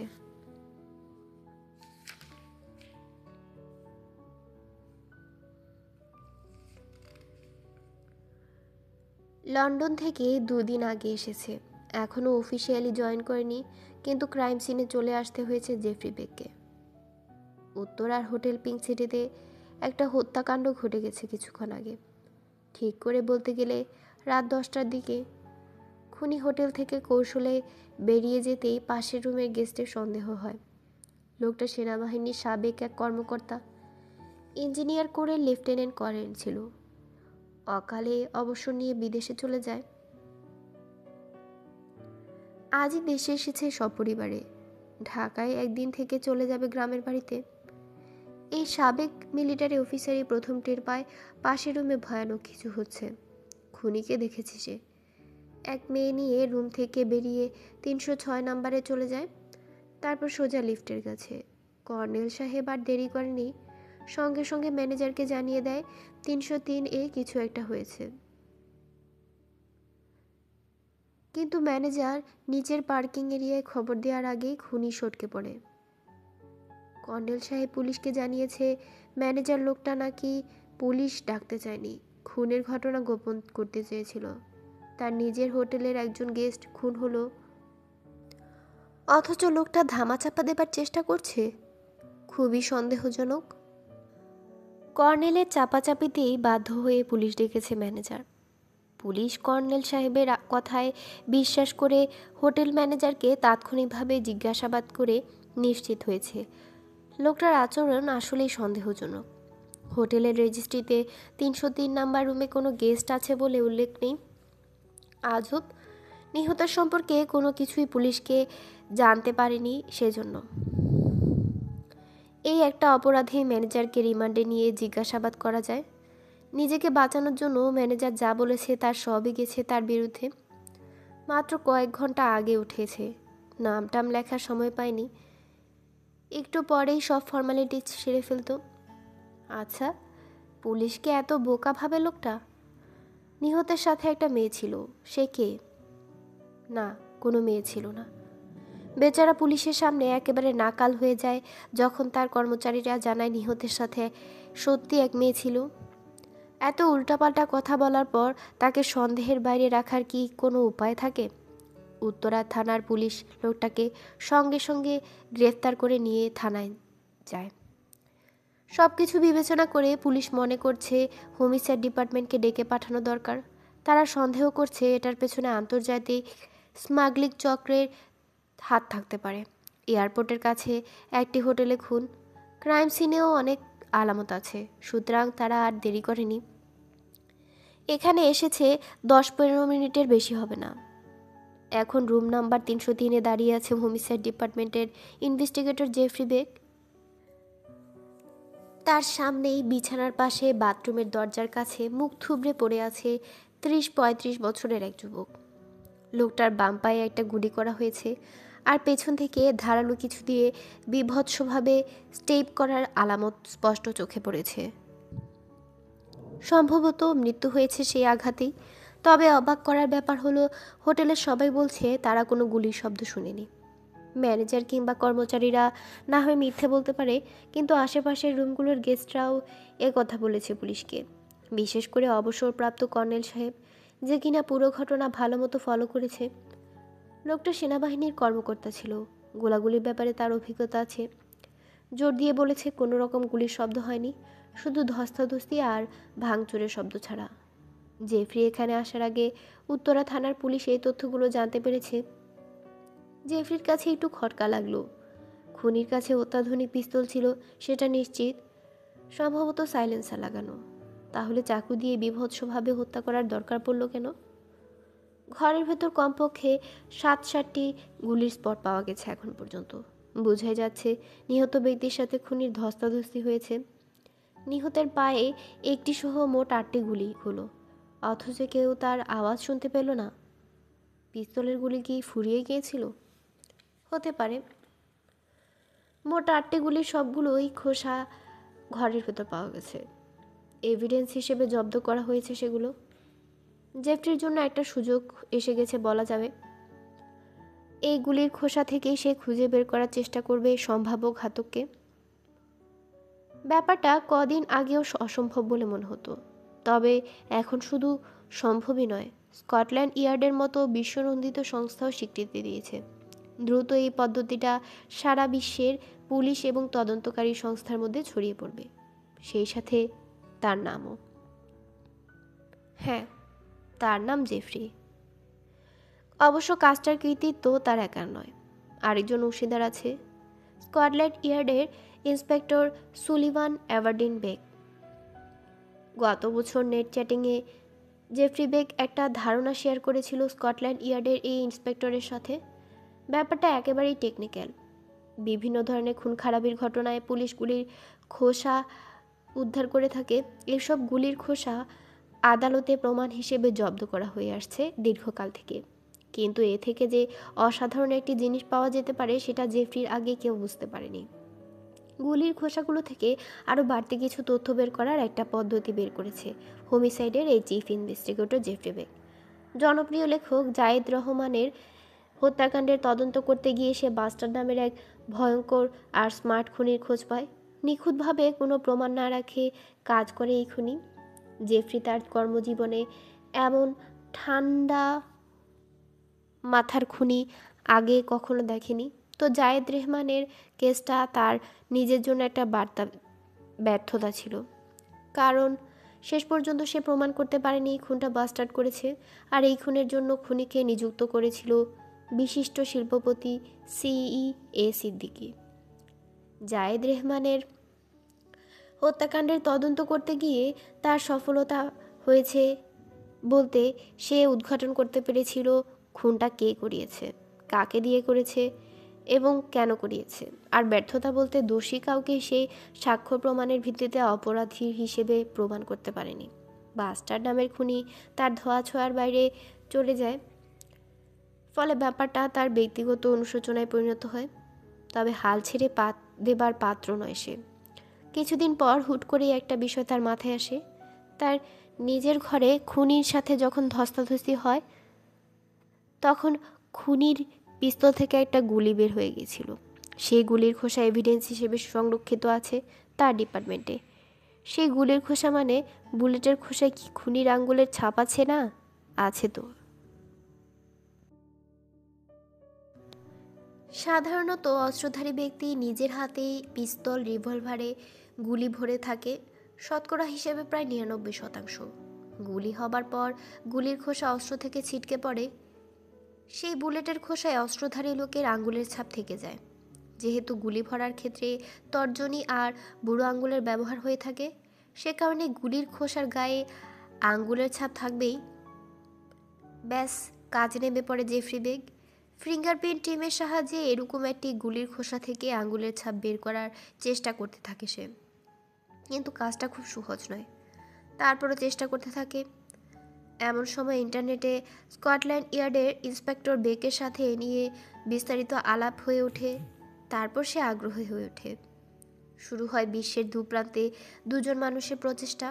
মাত্র কয়েকদিনের মধ্যে ইন্সপেক্টর বেক এমন একটি কেমিক্যাল বানাতে সক্ষম হয় যার সাহায্যে বুলেটের খোসা থেকে আঙ্গুলের ছাপ বের করা সম্ভব হয়। এটাকে বেক আরও এক ধাপ উন্নত করে ফলে 10 বছরের পুরনো বুলেটের খোসা থেকেও আঙ্গুলের ছাপ পুনরুদ্ধার সম্ভব হয়। এর ফলে এখন থেকে অনেক পুরনো আর অমীমাংসিত হত্যাকাণ্ডের তদন্ত নতুন করে করা সম্ভব।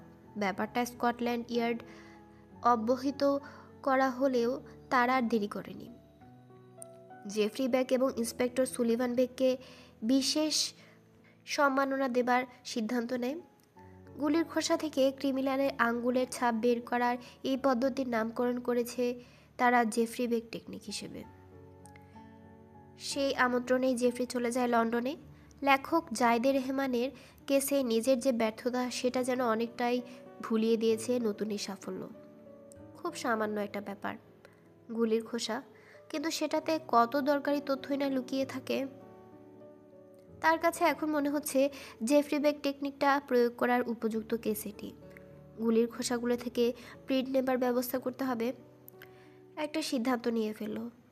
পিঙ্ক সিটি হোটেল থেকে পাওয়া বুলেটের কয়েকটি খোসা পাঠিয়ে দেবে স্কটল্যান্ড ইয়ার্ডের সুলিভান বেকের কাছে। এখন পর্যন্ত জেফ্রি যতটুকু জানতে পেরেছে, 306 নম্বর রুমের যে গেস্টকে তারা সম্ভাব্য খুনি হিসেবে মনে করছে সে অনেক ধূর্ত। ভুয়া নামে হোটেলে উঠেছিল। তার জাতীয় পরিচয়পত্রের যে নম্বর রেজিস্ট্রি করা হয়েছে সেটা ডাটা ব্যাংকের সাথে মিলিয়ে দেখা হয়েছে ভুয়া। লোকটা সম্পর্কে যে বর্ণনা পাওয়া গেছে সেটাও কোনো কাজে লাগবে বলে মনে হচ্ছে না। তবে কর্নেল সাহেব যদি তাকে সময় দেয় তাহলে প্রফেশনাল আর্টিস্ট দিয়ে খুনির একটা স্কেচ তৈরি করা যেতে পারে।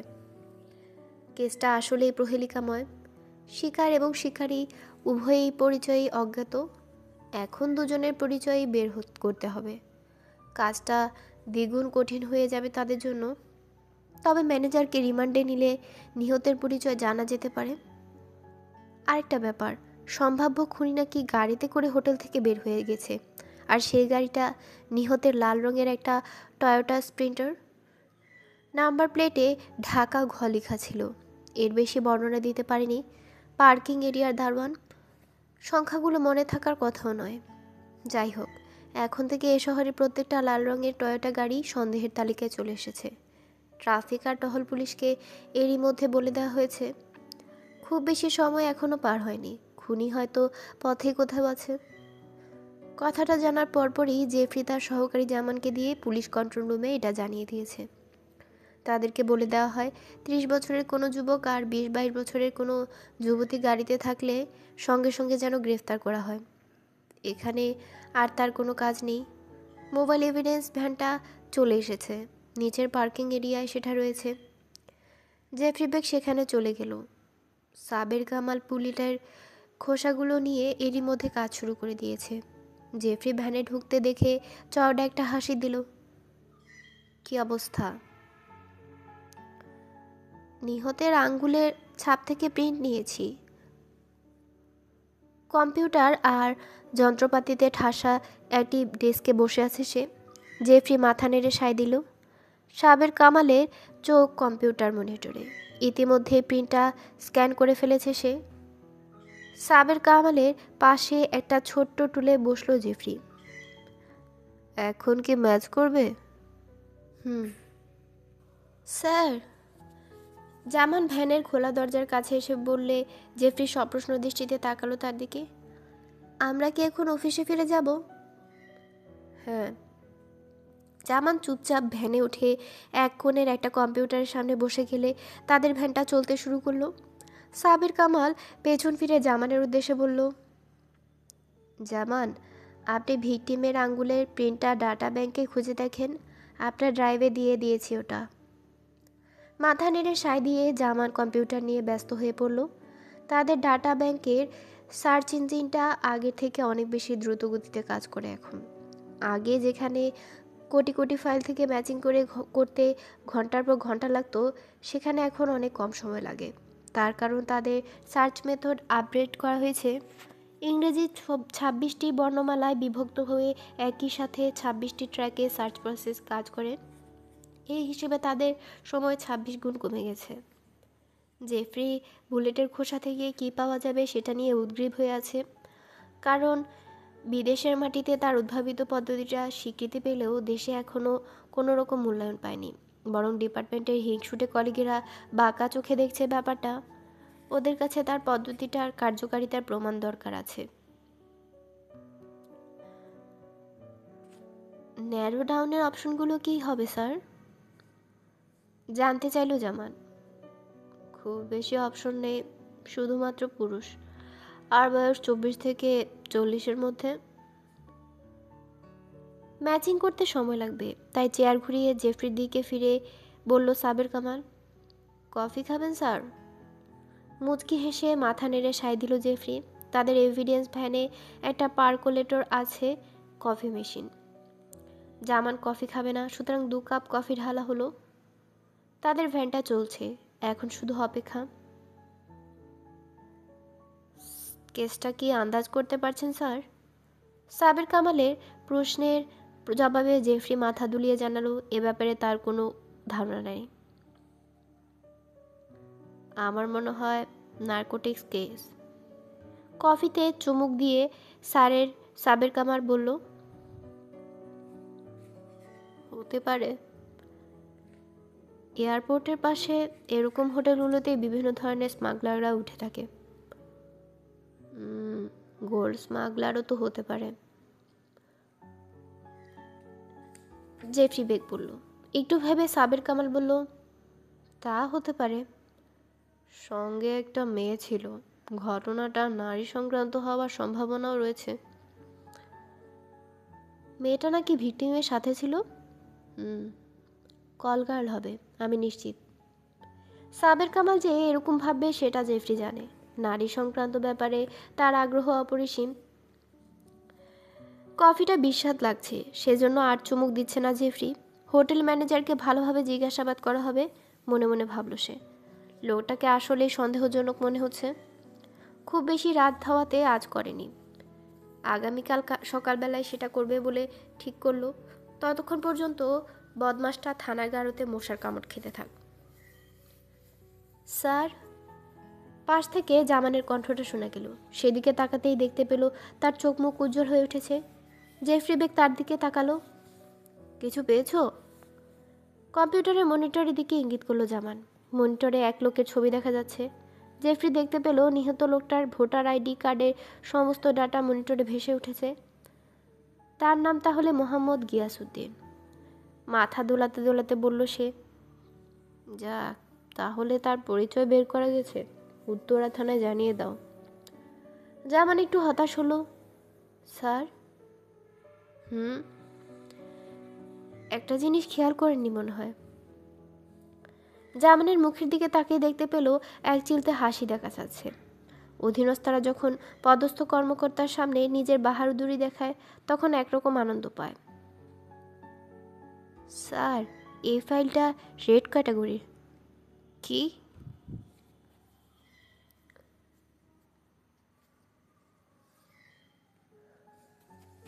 পেছন থেকে একটা হাত তার কাঁধে পড়তেই উমা চমকে উঠল।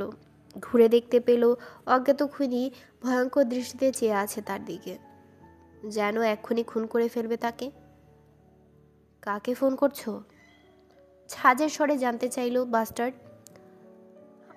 আমার পিসি। তোতলাতে তোতলাতে বলতে গিয়েছিল মেয়েটা, আর বলতে পারল না। হাত থেকে ফোনটা ছো মেরে নিয়ে কাউন্টারের উপর রেখে দিল খুনি। রাগে রীতিমতো কাঁপছে সে। হাত ধরে টানতে টানতে দোকান থেকে বের করে আনলো মেয়েটাকে। পেছন থেকে দোকানে চেয়ে চেয়ে উঠল, আরে টাকা না দিয়া কই যান আপা? বাস্টার্ড একটু থেমে মেয়েটাকে টাকা দিয়ে দেওয়ার জন্য ইশারা করলো। কাপা কাপা হাতে টাকা পরিশোধ করে কটন আর ব্যান্ডেজের প্যাকেটটা কোনো মতে হাতে নিয়ে নিল মেয়েটি। ওষুধের দোকানে 3-4 জন কর্মচারী আর 2-1 জন কাস্টমার অবাক হয়ে দেখল ক্ষুব্ধ এক যুবক রেগেমেগে এক মেয়েকে নিয়ে রাস্তা পার হয়ে যাচ্ছে। কেউ মেয়েটার সাহায্যে এগিয়ে এলো না। তার কারণ সম্ভবত মেয়েটাকে কোনোরকম সাহায্য চায়নি, কিংবা লোকটার চোখে মুখে যে হিংস্রতা ছিল সেজন্য। মেয়েটা কিছু বলতে চাচ্ছিল, কিন্তু খুনে দৃষ্টি হেনে মেয়েটাকে চুপ থাকতে বলল সে। ঝটপট গাড়িতে উঠেই আর দেরি করল না। রাত অনেক হয়েছে, ফাঁকা হতে শুরু করেছে পথঘাট। হাই স্পিডে গাড়ি ছোটালো বাস্টার্ড। মেয়েটা এমন ভটকে গেছে যে বোবা হয়ে আছে। বাস্টার্ড চকিতে দেখে নিয়েছে, ভয়ে কাঁপছে সে। কি দুঃসাহস! চোখের সামনে দুটো খুন হতে দেখেছে, তারপরও তার সাথে এরকম কাজ করার সাহস পেল। একটা সিদ্ধান্ত সে নিয়ে ফেলেছে, হাত ধুয়ে ফেলবে। জলজান্তে একটি সমস্যা নিয়ে ঘুরে বেড়ানোর কোনো মানে হয় না। তার শরীরে যে অবস্থা, কিছুক্ষণ পর এই মেয়ে যদি তার সাথে আবারও উল্টাপাল্টা কিছু করে, সে কিছুই করতে পারবে না। লাল রঙের গাড়িটা 10 মিনিট পরই পৌঁছে গেল নিরিবিলি একটা রাস্তায়। উমা গাড়ির জানালা দিয়ে বাইরে তাকিয়ে বুঝতে পারল না জায়গাটা কোথায়। অজ্ঞাত খুনি যে রেগে আছে, তাকে যে কিছু জিজ্ঞেস করবে সে সাহসও হলো না। কেমন যেন লাগছে তার, গা ছমছম করছে। এক অজানা ভয় জেঁকে বসেছে তার মধ্যে। আস্তে করে গাড়ির গতি কমে এলো। রাস্তা থেকে একটু সরে গাড়িটা থামলো একটা লেকের পাশে। ঘুটঘুটে অন্ধকারে কিছুই দেখা যাচ্ছে না। বাসটার আশেপাশে তাকিয়ে দেখলো শুনশান। সে জানে রাতের এই সময়ে জায়গাটা এমনই থাকার কথা। গাড়ি থেকে নামো, মেয়েটাকে বলল সে। অবাক হয়ে চেয়ে রইল উমা। এখানে? হ্যাঁ। কথাটা বলেই সে নেমে পড়ল গাড়ি থেকে। একটু ইতস্তত করে মেয়েটাও গাড়ি থেকে নামলো। তার চোখে মুখে অজ্ঞাত ভীতি। চোখ দুটো ছলছল করছে, তবে মুখ ফুটে কিছু বলতে পারছে না, বলার সাহস পাচ্ছে না হয়তো। সে খেয়াল করছে লোকটা তার পিস্তল হাতে নিয়ে বের হয়েছে। শার্টের ভেতর যে ব্যান্ডেজটা আছে সেটা চুইয়ে চুইয়ে তার ক্ষতস্থান দিয়ে এখনও রক্ত পড়েছে। শরীরটা দুর্বল হয়ে গেছে, মাথা ভনভন করছে। আর বেশি দেরি করা যাবে না। কয়েক গজ দূরে লেকের পাড়ে একটা গাছের নিচে নিয়ে গেল মেয়েটাকে। একটু দূরে ল্যাম্পপোস্টের সোডিয়াম বাতির রহস্যময় হলুদাভ আলোয় মেয়েটার চোখের জল দেখতে পেল সে। আমাকে মারবেন না, ভগবানের দোহাই লাগে, কাঁদো কাঁদো গলায় বলল উমা। কোমর থেকে সাইলেন্সার পিস্তলটা বের করে তাক করলো মেয়েটার কপাল বরাবর। 2 হাত জোর করে মেয়েটা কাঁদছে। আমার অসুস্থ মা বাবা, তাদেরকে দেখার কেউ নেই, আমাকে প্রাণে মারবেন না, আমি এই লাইনের মেয়ে না, আমি নিরুপায় হয়ে এই পথে এসেছি, বিশ্বাস করুন। বাস্টার্ড এসব কথা শুনতে চাচ্ছে না। আঙ্গুলে রাখলো ট্রিগার। মেয়েটা হাঁটু গেড়ে বসে পড়ল। এই প্রথম সে বুঝতে পারল মেয়েটার চোখ দুটো বেশ মায়াবী। সেই চোখের দিকে তাকিয়ে রইল বাস্টার্ড। তার মনের একটা অংশ বলছে ট্রিগার চেপে দিতে, নিতান্তই একটা বেশ্যা, খুন করো। কিন্তু মনের অন্য একটা অংশ বলছে মেয়েটা নিরীহ, অসহায় এক তরুণী, বিপদে পড়ে এই লাইনে এসেছে, তাকে মেরে তোমার কি লাভ? এখনো 2 হাত জোর করে রেখেছে, 2 চোখ দিয়ে অশ্রু ঝরে পড়ছে তার। রাস্তা দিয়ে একটা গাড়ি চলে গেলে সেটার হেডলাইটের আলোয় মেয়েটার চোখের জল যেন চিকচিক করে উঠল। ক্ষণিকের জন্য তার মুখটা এমনভাবে উদ্ভাসিত হলো যে কেঁপে উঠল বাস্টার্ডের বুক। তার চোখের দিকে তাকিও না, ভেতর থেকে একটা কণ্ঠ বলে উঠল। বাম হাত দিয়ে চেপে ধরল কপালটা, চিনচিন করে ব্যথা শুরু হয়ে গেছে তার। তার মায়ের কথা মনে পড়ে যাচ্ছে। তার মাও কি এই তরুণীর মতো অসহায় ছিল? এক সুতীব্র আবেগ তাকে পুরোপুরি গ্রাস করে ফেলল মুহূর্তে। আমি জানি না আপনি কে, আমাকে আপনি দয়া করেন, আমাকে এভাবে মারবেন না। মেয়েটা কান্না জড়ানো কণ্ঠে বলে যাচ্ছে। চুপ করো, এসব কথা বলবে না। আমি খুবই অসহায় একটা মেয়ে। 2 চোখ বেয়ে যেন জলপ্রপাত বইছে মেয়েটির। বেঁচে থাকার তীব্র আকুতি জানাচ্ছে বারবার। অসহায় না, ও একটা বেশ্যা। সেই ছোটবেলা থেকে বেশ্যাদের ব্যাপারে তার মনে যে কোনো ঘৃণা নেই সে খবর হয়তো কেউ রাখেনি। বরং মনের গভীরে তাদের জন্য এক ধরনের মায়া মমতা কাজ করে। আমার মাও কি বেশ্যা ছিল না? না। মুখটা আকাশের দিকে তুলে চিৎকার করে বলে উঠল বাস্টার্ড। থরথর করে কাঁপছে সে। মুহূর্তের মধ্যে এক সুতীব্র আবেগ গ্রাস করে ফেলল তাকে। দু হাত জোর করে হাঁটু গেড়ে বসে থাকা উমা অবাক বিস্ময়ে চেয়ে রইল তার দিকে। খুনি ছেলেটা কাঁদছে। মা। তার মায়ের মুখটা সে কখনো দেখেনি। কল্পনায় একটা মুখ সবসময় ভেবে থাকে, সেই মুখটা খুবই মায়াবী আর অসহায়, ঠিক এই মেয়েটার মতো। মা। এবার উচ্চারণ করলেও কথাটা বলার সময় তার গলা ধরে এলো। তার গায়ের সমস্ত রোমকূপ শিহরিত হয়ে গেল তীব্র এক আবেগে। টের পেল পা দুটো টলে যাচ্ছে। মা। কিন্তু উমার কাছে প্রথমে মনে হলো সে বুঝি না বলছে। মা। কাপা কাপা গলায় আবারও বলল সে। বিস্ময়ে চেয়ে রইল উমা। বাস্টার্ডের মনে হলো চারপাশটা দুলছে। এরকম অসাড় অনুভূতি এই জীবনে কখনো হয়নি। পিস্তলটা হাত থেকে পড়ে গেল আলগোছে। ঘাসের জমিটা সজোরে এসে তার মুখের উপর আঘাত হানল। তারপরই সব কিছু অন্ধকার।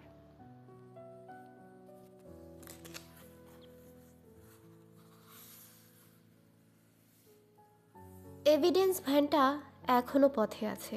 ভেতরে জেফরির সাথে আছে জামান আর সাবের কামাল। কিছুক্ষণ আগে নিহতের আঙ্গুলের ছাপ ডাটা ব্যাংকে ম্যাচিং করতে দিলে যে ফলাফল পাওয়া গেছে, সেটা তাদের সবাইকে বিস্মিত করেছে। এই কেসটা যে আরও বেশি মনোযোগের দাবি রাখে সে ব্যাপারে কারো মনে সন্দেহ নেই। গিয়াস শীর্ষ সন্ত্রাসী ব্ল্যাক রঞ্জুর অন্যতম ঘনিষ্ঠ সহযোগী। লেডি গিয়াস নামে সে বেশি পরিচিত। লেডি গিয়াস। জামানের কথাটা শুনে আপন মনে বলল জেফরি। ব্ল্যাক রঞ্জুর সন্ত্রাসী কাজকর্মের ব্যাপারে অন্যান্য আইনশৃঙ্খলা বাহিনীর মতো হোমিসাইড ডিপার্টমেন্টও অবগত আছে। অসংখ্য হত্যাকাণ্ডের ব্যাপারে তাদেরকে অভিযুক্ত করা হয়েছে। হোমিসাইড ডিপার্টমেন্ট প্রতিষ্ঠিত হবার পর এই প্রথম ব্ল্যাক রঞ্জুর দল সম্পর্কিত কোনো হত্যাকাণ্ডের তদন্তের দায়িত্ব তারা পেল। আর অবাক করার মতো ব্যাপার হলো সেটা ব্ল্যাক রঞ্জুর অন্যতম ঘনিষ্ঠ লোকের হত্যাকাণ্ড, তাদের হাতে কারো খুনের নয়। স্যার, আমাদের কাছে যে আপডেট আছে তাতে দেখা যাচ্ছে গত 1.5 বছর ধরে ব্ল্যাক রঞ্জুর সাথে কলকাতায় বসবাস করে আসছে লেডি গিয়াস। কম্পিউটারের ক্রিমিনাল ডাটা ব্যাংক থেকে লেডি গিয়াসের ফাইল বের করে বলল জামান। তার মানে দেশে এসেছে বেশি দিন হয়নি? জেফরি বলল।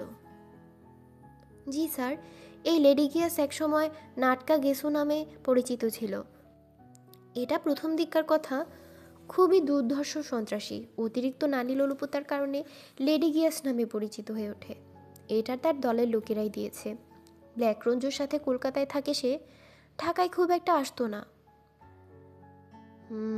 এর সম্পর্কে তো দেখি ভালোই তথ্য আছে আমাদের কাছে। জামানের ফোনটা হঠাৎ বেজে উঠল। হ্যালো, ইনভেস্টিগেটর জামান বলছি। কোথায়? আচ্ছা ঠিক আছে, একটু হোল্ড করেন। জেফরি সপ্রশ্ন দৃষ্টিতে চেয়ে আছে তার সহকারী জামানের দিকে। স্যার, ধানমন্ডি লেকের কাছে পার্কিং করা অবস্থায় লাল রঙের একটি টয়োটা গাড়িকে টহল পুলিশ লোকেট করতে পেরেছে। এইমাত্র কন্ট্রোল রুমে টহল দল জানিয়েছে সেটা। এখন কি অবস্থা? তারা ব্যাকআপ টিমের অপেক্ষায় আছে, কিছুক্ষণের মধ্যেই হয়তো গ্রেফতার করা যাবে। জেফরি বেগে সমস্ত শরীর শিহরিত হয়ে গেল। এখানে এসে লাল রঙের গাড়ির বর্ণনা দিয়ে সবখানে অ্যালার্ট করে দেওয়ার মতো সময় তার মনে হয়েছিল এতে করে কাজ হতে পারে। গুড। তার মুখ দিয়ে আপনা আপনি বের হয়ে গেল।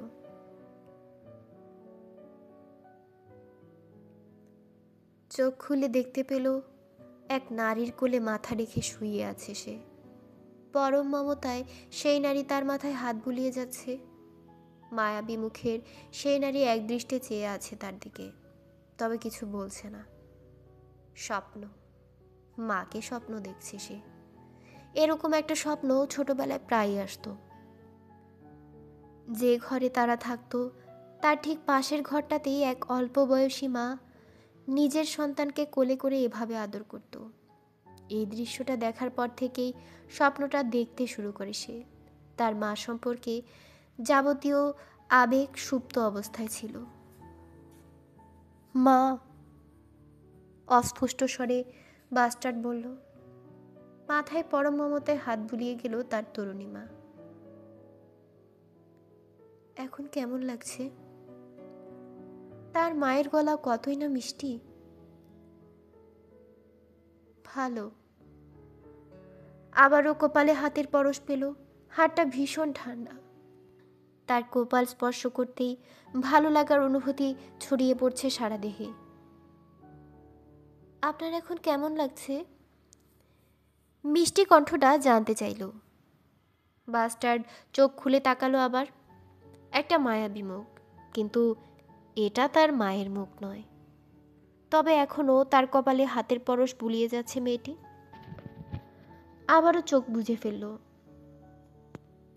চোখ খোলা থাকলে স্বপ্নটা যদি চলে যায়, কি শান্তি যে পাচ্ছে সে কাউকে বলে বুঝাতে পারবে না। মনে হচ্ছে স্বর্গের বিছানায় ঘুমাচ্ছে। শান্তি মানে ঘুম, ঘুম মানে শান্তি। সে ঘুমাতে চায়, তার মায়ের কোলে মাথা রেখে এভাবে ঘুমাতে চায় 100 বছর। ঠিক কতক্ষণ এভাবে শুয়েছিল বলতে পারবে না। প্রচণ্ড জোরে একটা শব্দ শুনে ঘুম ভাঙল তার। জেগে উঠেই দেখতে পেল একজোড়া ভয়ার্ত চোখ তার দিকে তাকিয়ে আছে, তাকে 2 হাত ধরে ঝাঁকুনি দিচ্ছে। এটা কি স্বপ্ন? মুখটা চেনা চেনা লাগছে, চোখ দুটো ফোলা ফোলা, সেই চোখে ক্লান্তি আর আতঙ্ক। রাস্তা থেকে একটা গাড়ির ইঞ্জিনের আওয়াজ আর লোকজনের কথাবার্তা শোনা যাচ্ছে তার। বাসটা চেয়ে দেখলো কতগুলো অল্প বয়সী ছেলে। উমা ফ্যাল করে চেয়ে রইল তাকে ঘিরে থাকা কয়েকজন যুবকের দিকে। প্রত্যেকেই হাল ফ্যাশনের জামা কাপড় পরা, কারো কারো কানে রিং আছে, একজনের হাতে ট্যাটু আঁকা, আরেকজন এই রাতের বেলায় সানগ্লাস পরে আছে। মোট 4 জন। ওয়াও! কানে দুল বলল, হে ইউ ফাকার, এখানে কি করছিস? তুড়ি বাজিয়ে ট্যাটু আঁকা ছেলেটা তাদের দুজনকে বলল। উমা ভয়ে কিছু বলতে পারল না। আপ আপ, কোলে মাথা রেখে দুধু খাচ্ছিস? দলের সবচাইতে বেটে যে সে বলল, পেছন থেকে ঠেলে ঠুলে সামনে এসে। দ্রুত দাঁতস্থ হয়ে গেল বাস্টার্ড। পিস্তলটা, আমার পিস্তলটা কোথায়? উমা আর সে উঠে দাঁড়ালে লম্বা মতন এক পাঙ্ক বাস্টার্ডের কলার টেনে ধরল। তার মুখ থেকে অ্যালকোহলের গন্ধ আসছে। ওই ঘটনা কি? কিছু বলল না সে। লাল রঙের গাড়িটার দিকে তাকালো লম্বু। তোর গাড়িটা তো হেভি। ফোঁস করে একটা শব্দ হলে উমা আর বাস্টার্ড চমকে উঠল একসঙ্গে। বেটে মতো ছেলেটা অ্যারোসলের একটা ক্যান নিয়ে লাল গাড়িটার গায়ে স্প্রে করে কি যেন লিখে দিল। MS-13। উফ! বাস্টার্ড বুঝতে পারল ব্যাপারটা। কুখ্যাত MS-13 এর কবলে পড়েছে এরা অভিজাত এলাকার ধনির দুলাল, হাইব্রিড মাল, নিজেদেরকে MS-13 নামে অভিহিত করে। তাদের মতো আরও কিছু কুলাঙ্গার আছে। একটু লক্ষ্য করলেই ধানমন্ডি, লালমাটিয়ার বিভিন্ন বাড়িঘরের দেয়ালে MS-13, B-বয়েজ, 9MS ইত্যাদি লেখা দেখা যাবে। এইসব দল স্প্রে করে এটা লিখে রাখে, নিজেদের জানান দেয় আর কি। কিছুদিন আগে পত্রিকায় তাদের নিয়ে লেখালেখি হয়েছিল। কেউ কেউ এদেরকে গ্যাংস্টার হিসেবে পরিচিত করলেও অনেকেই মনে করে এরা আসলে বড়লোকের বকে যাওয়া ছেলেপেলে, নিতান্তই অ্যাডভেঞ্চারের জন্য এরকমভাবে নিজেদেরকে জাহির করে। তবে বাস্টার্ড জানে এ দুটোর কোনোটাই পুরোপুরি সত্য নয়। এদের মধ্যে কোনো কোনো দল কিংবা কিছু কিছু সদস্য ভয়ঙ্কর কাজ কারবারের সাথেও জড়িত। দামি দামি গাড়ি চুরি করা এদের অন্যতম শখ। এগুলো পাশ্চাত্যের, বিশেষ করে আমেরিকান শহরগুলোর স্ট্রিট গ্যাং এর ক্যারিকেচার ছাড়া আর কিছু না। তবে ধীরে ধীরে এরা বিভিন্ন ধরনের অপরাধের সাথে জড়িয়ে পড়ছে। এদের প্রায় সবাই মাদকাসক্ত, এমনকি ইয়াবা সহ অনেক মাদক ব্যবসাও এরা করে থাকে। ঘন ঘন ডিজে পার্টির অ্যারেঞ্জ করা এদের অন্যতম কাজ। বাগজোতের দল, মনে মনে বলল বাস্টার্ড। কাঁধে গুলি লাগার কারণে শরীর অবশ হয়ে গেলেও এখন সেটার কথা বেমালুম ভুলে গেল। ভালো করে চেয়ে দেখল মোট 4 জন। একজন একেবারে বেটে, শারীরিকভাবে কোনো হুমকি হতে পারবে না সে। অন্য একজন মনে হচ্ছে নেশাগ্রস্ত। বাকি থাকে 2 জন। একজন বাস্টার্ডের চেয়েও 1-2 ইঞ্চি লম্বা হবে, অন্যজন তার চেয়ে কিছুটা খাটো। কি করবে ভেবে নিল সে। ঠিক এ সময়ে 4 জনের মধ্যে একজন এমন একটা কাজ করলো যাকে বলা যেতে পারে বারুদে আগুন দেয়া। ওই খানকি পোলা, মাগি নিয়ে ফুর্তি করছিস? লম্বা মতো ছেলেটা আবারও বাস্টার্ডের কলার ধরে টানলো। ট্যাটু আঁকা ছেলেটা উমাকে জড়িয়ে ধরলে চিৎকার দিতে শুরু করলো ভয়ার্ত মেয়েটি। ওকে ছেড়ে দাও, একেবারে শান্ত কণ্ঠে বলল বাস্টার্ড। ছেড়ে দেব? বাস্টার্ডের কলাটা হ্যাচকা টান মেরে বলল লম্বু। তোর খুব খারাপ লাগছে? কথাটা বলে সঙ্গীদের দিকে তাকালো সে। তারা সবাই হেসে ফেলল, বিদ্রুপের হাসি। বেটে ছেলেটা চোখ মুখ খিচিয়ে বলল, আমরা সবাই তোর সামনে এই কানকিটাকে রেপ করব, তুই চেয়ে চেয়ে দেখবি, বুঝলি মাদার ফাকার?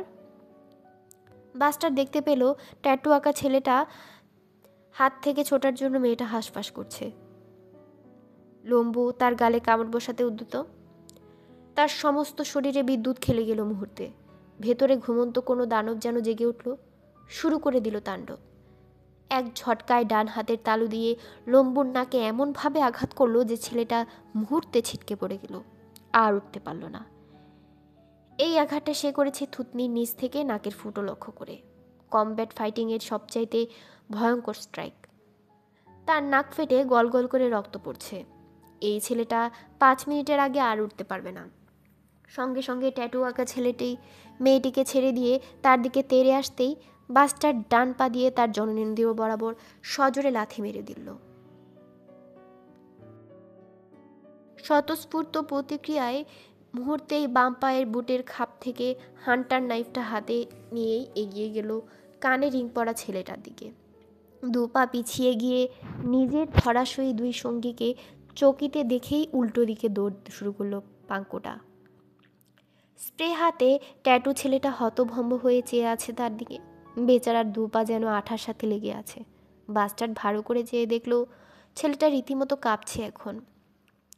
এই সাহস নিয়ে অভিজাত এলাকায় মাস্তানি করা যায়? বাস্টার্ডের মতো কারোর মোকাবেলা করা যায় না।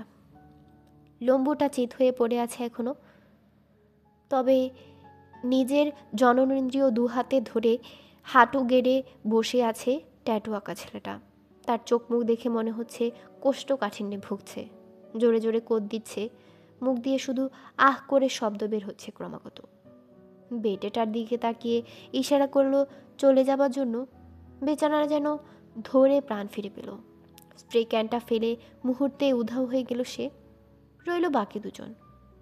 দুজনেই আপাতত কাবু। এদেরকে নিয়ে মাথা ঘামানোর দরকার নেই। হঠাৎ ডান পাশে তাকিয়ে দেখতে পেল উমার পায়ের কাছে তার পিস্তলটা পড়ে আছে।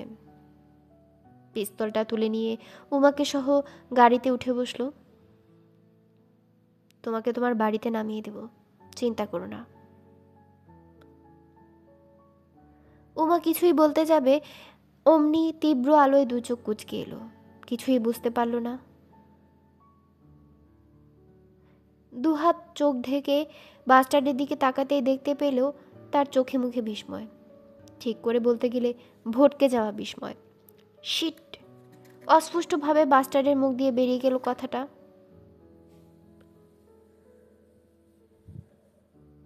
ইঞ্জিন স্টার্ট দেবার সুযোগ পায়নি। তার আগেই টহল পুলিশের জিপটা তার গাড়ির সামনে এসে আচমকা ব্রেক করলো। হেডলাইনের তীব্র আলোয় কিছুক্ষণের জন্য চোখ ঝলসে গেল তার। ইঞ্জিন স্টার্ট দিয়ে সটকে পড়ার মতো কোনো উপায় রইল না। টহল জিপটা প্রতিবন্ধক হিসেবে দাঁড়িয়ে আছে ঠিক সামনে। সাইলেন্সার পিস্তলটা তুলে নিল হাতে। উমা আতঙ্ক ভরা চোখে একবার তার দিকে আরেকবার সামনের দিকে তাকালো। বাস্টার্ড অবাক হয়ে দেখল জিপ থেকে দুজন কনস্টেবল নেমেই রাইফেল উঁচিয়ে রেখেছে তাদের দিকে, তবে কেউই সামনে এগিয়ে আসছে না। একটু পর আরও দুজন কনস্টেবল জিপ থেকে নেমে যোগ দিল তাদের সাথে। তারপরে জিপের সামনে থেকে একজন অফিসার নেমে এলো। উল্টাপাল্লা কিছু করলেই গুলি করা হবে, অফিসার চিৎকার করে বলল দৃঢ়ভাবে। গাড়ি থেকে নেমে আসো একজন একজন করে। এবার ওয়াকিটকিতে কথা বলছে সে অফিসার। তার কথা স্পষ্ট শুনতে পাচ্ছে বাস্টার্ড। তাদেরকে যে আটক করা হচ্ছে সে কথা জানিয়ে দিচ্ছে কন্ট্রোল রুমকে। আরও ব্যাকআপ চাইছে সে। হঠাৎ বাস্টার্ড দেখতে পেল তার সামনে অস্ত্র তাক করে রাখা পুলিশগুলো তার গাড়ির পেছনে তাকাচ্ছে বিস্ময় নিয়ে। পেছনে তাকাতেই বুঝতে পারল বাস্টার্ড তার গাড়ির পেছনে ট্যাটু আঁকা ছেলেটা নিজের জননেন্দ্রিয় ধরে উঠে দাঁড়িয়েছে। কিছুই বুঝে উঠতে পারছে না সে। পুলিশের উপস্থিতি টের পেয়ে লম্বুটাও দাঁড়িয়ে উঠল। নাক চেপে সে ধরে দাঁড়ালো। তারা কেউই বুঝতে পারছে না। পুলিশ দেখে তারাও ভটকে গেছে। অফিসার চিৎকার করে বলল, হাত তুলো। লম্বুটা ফেলফেল করে চেয়ে রইল পুলিশের দিকে। এদিকে পুলিশও কিছু বুঝতে পারছে না এরা কারা। অফিসার আবার বলল, তোমরা দুজন হাত তুলে হাঁটু গেড়ে বসো। লম্বুটা দুহাত তুলে উপরে দাঁড়ালো ঠিকই, কিন্তু আচমকা বাম দিক দিয়ে দৌড়ে পালানোর ব্যর্থ চেষ্টা করলো। আর ট্যাটু আঁকা ছেলেটা নিজের সঙ্গীকে অনুসরণ করতে 1 সেকেন্ডও দেরি করলো না। ডান দিক দিয়ে সেও দৌড় মারল। তাদের দেখে এমনিতেই পুলিশগুলো ভ্যাবাচাকা খেয়ে গেছে। এখন দুটোকে দুদিকে দৌড়াতে দেখে তারাও তাদের পেছনে ছুটল। সামনে থাকলো শুধু অফিসার। সে অবাক চোখে চেয়ে আছে পলায়নরত ছেলে দুটোর দিকে, একবার ডানে একবার বামে। চিৎকার করে কনস্টেবলদেরকে বলল, গুলি করো লোকগুলোকে। এই সুযোগ মনে মনে বলল বাস্টার্ড। সাইলেন্সারটা এক ঝটকায় খুলে ফেলে জানালার কাছ দিয়ে হাত বের করে পরপর 3 রাউন্ড গুলি চালালো, সবগুলোই পুলিশের জিপ লক্ষ্য করে। এলোপাথারিভাবে নয়, তার টার্গেট হেডলাইট দুটো, সেই সাথে পুলিশকে ভটকে দেওয়া। এরকম পরিস্থিতিতে পড়ে অফিসার ভ্যাবাচেকা খেয়ে মাটিতে ঝাঁপিয়ে পড়ল আত্মরক্ষার্থে। আর যেসব পুলিশ ওই দুটো ছেলেকে ধাওয়া করার জন্য কিছুটা দূরে চলে গেছে, তারা গুলির শব্দ শুনে পেছন ফিরে তাকাতেই বাস্টার্ড আরও 3টি গুলি করলো তাদের লক্ষ্য করে। একটা গুলি কারোর গায়ে না লাগলেও বাস্টার্ডের উদ্দেশ্য পূরণ হলো। টহল পুলিশের 4 জন কনস্টেবল নিজেদের হাতে রাইফেল থাকা সত্ত্বেও ভিমড়ি খেয়ে নিজেদের পান বাঁচানোর জন্য আশেপাশে দৌড়ে শেলটা নেবার চেষ্টা করলো। গাড়ির ইঞ্জিন স্টার্ট দিয়েই সামনের জিপটাকে পাশ কাটিয়ে যাবার চেষ্টা করলো, কিন্তু জায়গাটা সংকীর্ণ হওয়াতে জিপের গায়ে ভয়ঙ্কর শব্দে আঘাত লাগলো লাল রঙের গাড়িটা। বাস্টার্ড পরোয়া করল না। গাড়িটার প্রতি তার কোনো মায়া নেই। এটা তার নিজের গাড়ি নয়। পুলিশের জিপটা ধাক্কা মেরে ভয়ঙ্কর শব্দ করে তার গাড়িটা মেইন রাস্তায় উঠে এলো। বাস্টার্ড জানে গাড়িটা বেশ ক্ষতিগ্রস্ত হয়েছে, কিন্তু তাতে কিছু যায় আসে না। এখান থেকে বের হতে পারছে সেটাই আসল কথা। গাড়িটা ফাঁকা রাস্তা দিয়ে প্রচণ্ড গতিতে ছুটে চলল। এতক্ষণ পর টের পেল বাম কাতটা আড়ষ্ট বোধ করছে। হাতটাও কেমন জানি দুর্বল দুর্বল লাগছে। একটা গুলি লেগেছে আমার কাঁধে। ভাগ্য ভালো, গুলিটা লেগেছে তার বাম কলার বোনের ঠিক নিচে। কোনো হাড় ভেদ করেনি। বুঝতে পারল যদি হাড়ে লাগতো তাহলে হাড়টা কোনোভাবেই নাড়তে পারতো না, অকেজো হয়ে যেত। কিছু দূর যাওয়ার পর লক্ষ্য করলো খ্যাচ খ্যাচ করে একটা শব্দ হচ্ছে। বাস্টার জানে সামনে চাকার মাঠগার্ডটা দুমড়ে চুমড়ে টায়ারের সাথে ঘষা লেগেছে, কিন্তু 2-3 মাইল পর্যন্ত এক গতিতে ছুটে চলল সে। নিরাপদ কোথাও না গিয়ে তারা গাড়ি থামাবে না। 10 মিনিট পর অনেক দূর চলে এলো তাদের গাড়িটা। পুলিশের গাড়িটা তাদের অনুসরণ করেনি। এটা এক ধরনের স্বস্তি হলেও বাস্টার জানে যে কোনো সময় রাস্তায় তাদেরকে আটকে দেবে পুলিশ। এই গাড়িটা এখন আর নিরাপদ নয়, দ্রুত এটাকে পরিত্যাগ করতে হবে। আমি আপনার কাঁধে ব্যান্ডেজ করে দিই।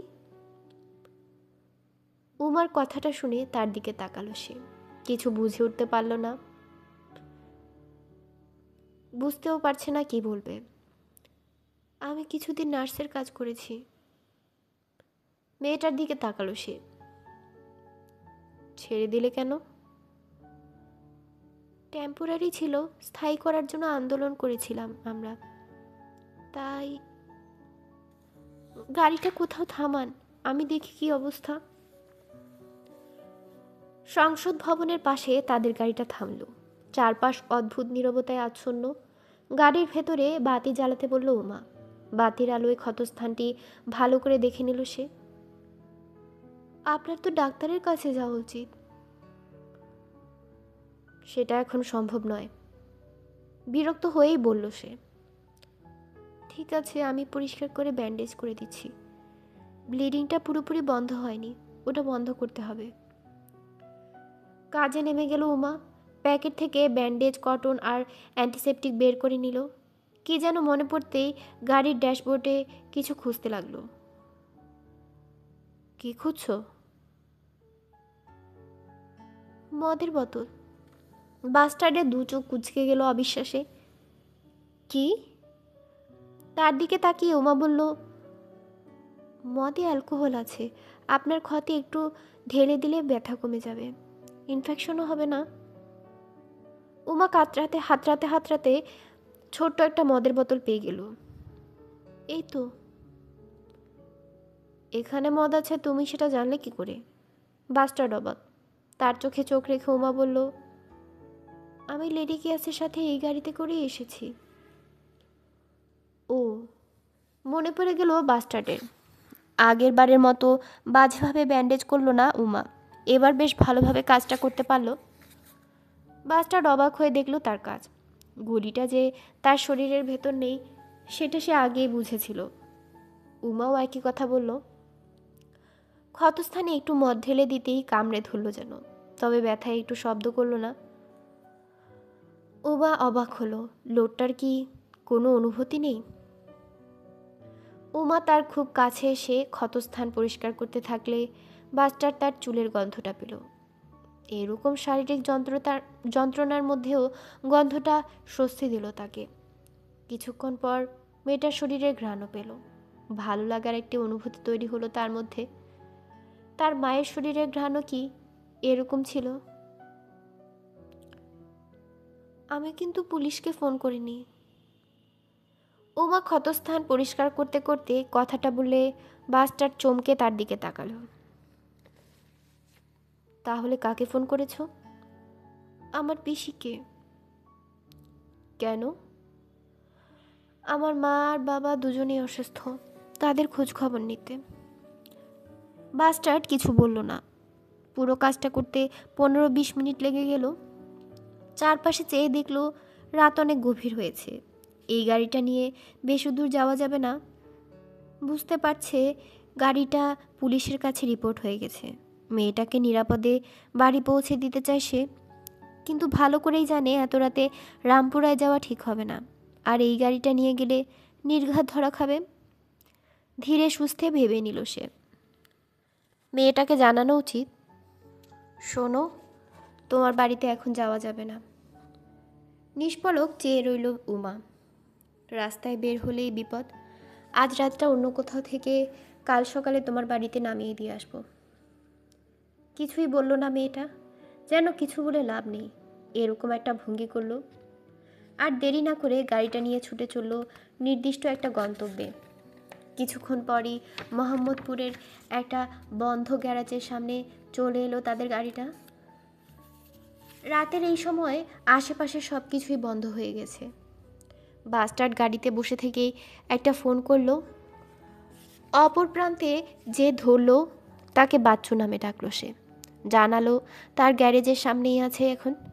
বাচ্চু নামের লোকটা হয়তো কিছু বলতে চেয়েছিল, কিন্তু বাস্টার্ড তাকে বেশি কথা না বলে গ্যারেজের দরজা খোলার জন্য বলেই ফোন রেখে দিল। 2-3 মিনিট পর ঘর ঘর শব্দ করে গ্যারেজের বিশাল কাঠের দরজাটা খুলে গেল। বস, কি হয়েছে? বাচ্চু নামের লোকটা আসলে 20-22 বছরের এক যুবক। চোখে মুখে কৌতূহল নিয়ে সে বাস্টার্ডকে দেখে নিল। তার শার্টের বাম কাঁধের জায়গাটায় রক্ত লেগে আছে। তারপরে গাড়িটা দেখল সে। গাড়িটা তো ভচকাইয়া গেছে। আর চোখে গাড়ির ভেতর বসে থাকা উমার দিকে তাকিয়ে সঙ্গে সঙ্গে চোখ ফিরিয়ে নিল। বাস্টার্ড গাড়িটা গ্যারেজের ভেতর ঢুকিয়ে বের হয়ে এলো। তবে উমা চুপচাপ বসে রইল নিজের সিটে। একটা অ্যাক্সিডেন্ট করেছি। ছেলেটার প্রশ্নের জবাব দিয়ে তাকে গ্যারেজের এক কোণে নিয়ে গেল সে। এই গাড়িটা তোর কাছে রেখে দে, নাম্বার প্লেট আর কালার বদলে ফেলবি। ঠিক আছে, বুঝছি। ছেলেটা যেন সব বুঝে গেছে এমনভাবে মাথা নেড়ে বলল, এর বদলে আমাকে কয়েকদিনের জন্য অন্য গাড়ি দিবি। তা দিবার পারুম, কিন্তু একটু কাম আছে, কাল সকালে ঠিক কইরা দিতে হইব। তুই খুব সকালে গাড়িটা রেডি করে রাখবি। তারপর লাল রঙের গাড়িটার দিকে ইঙ্গিত করে বলল, এটা অনেক ভালো দামে বেচতে পারবি তুই।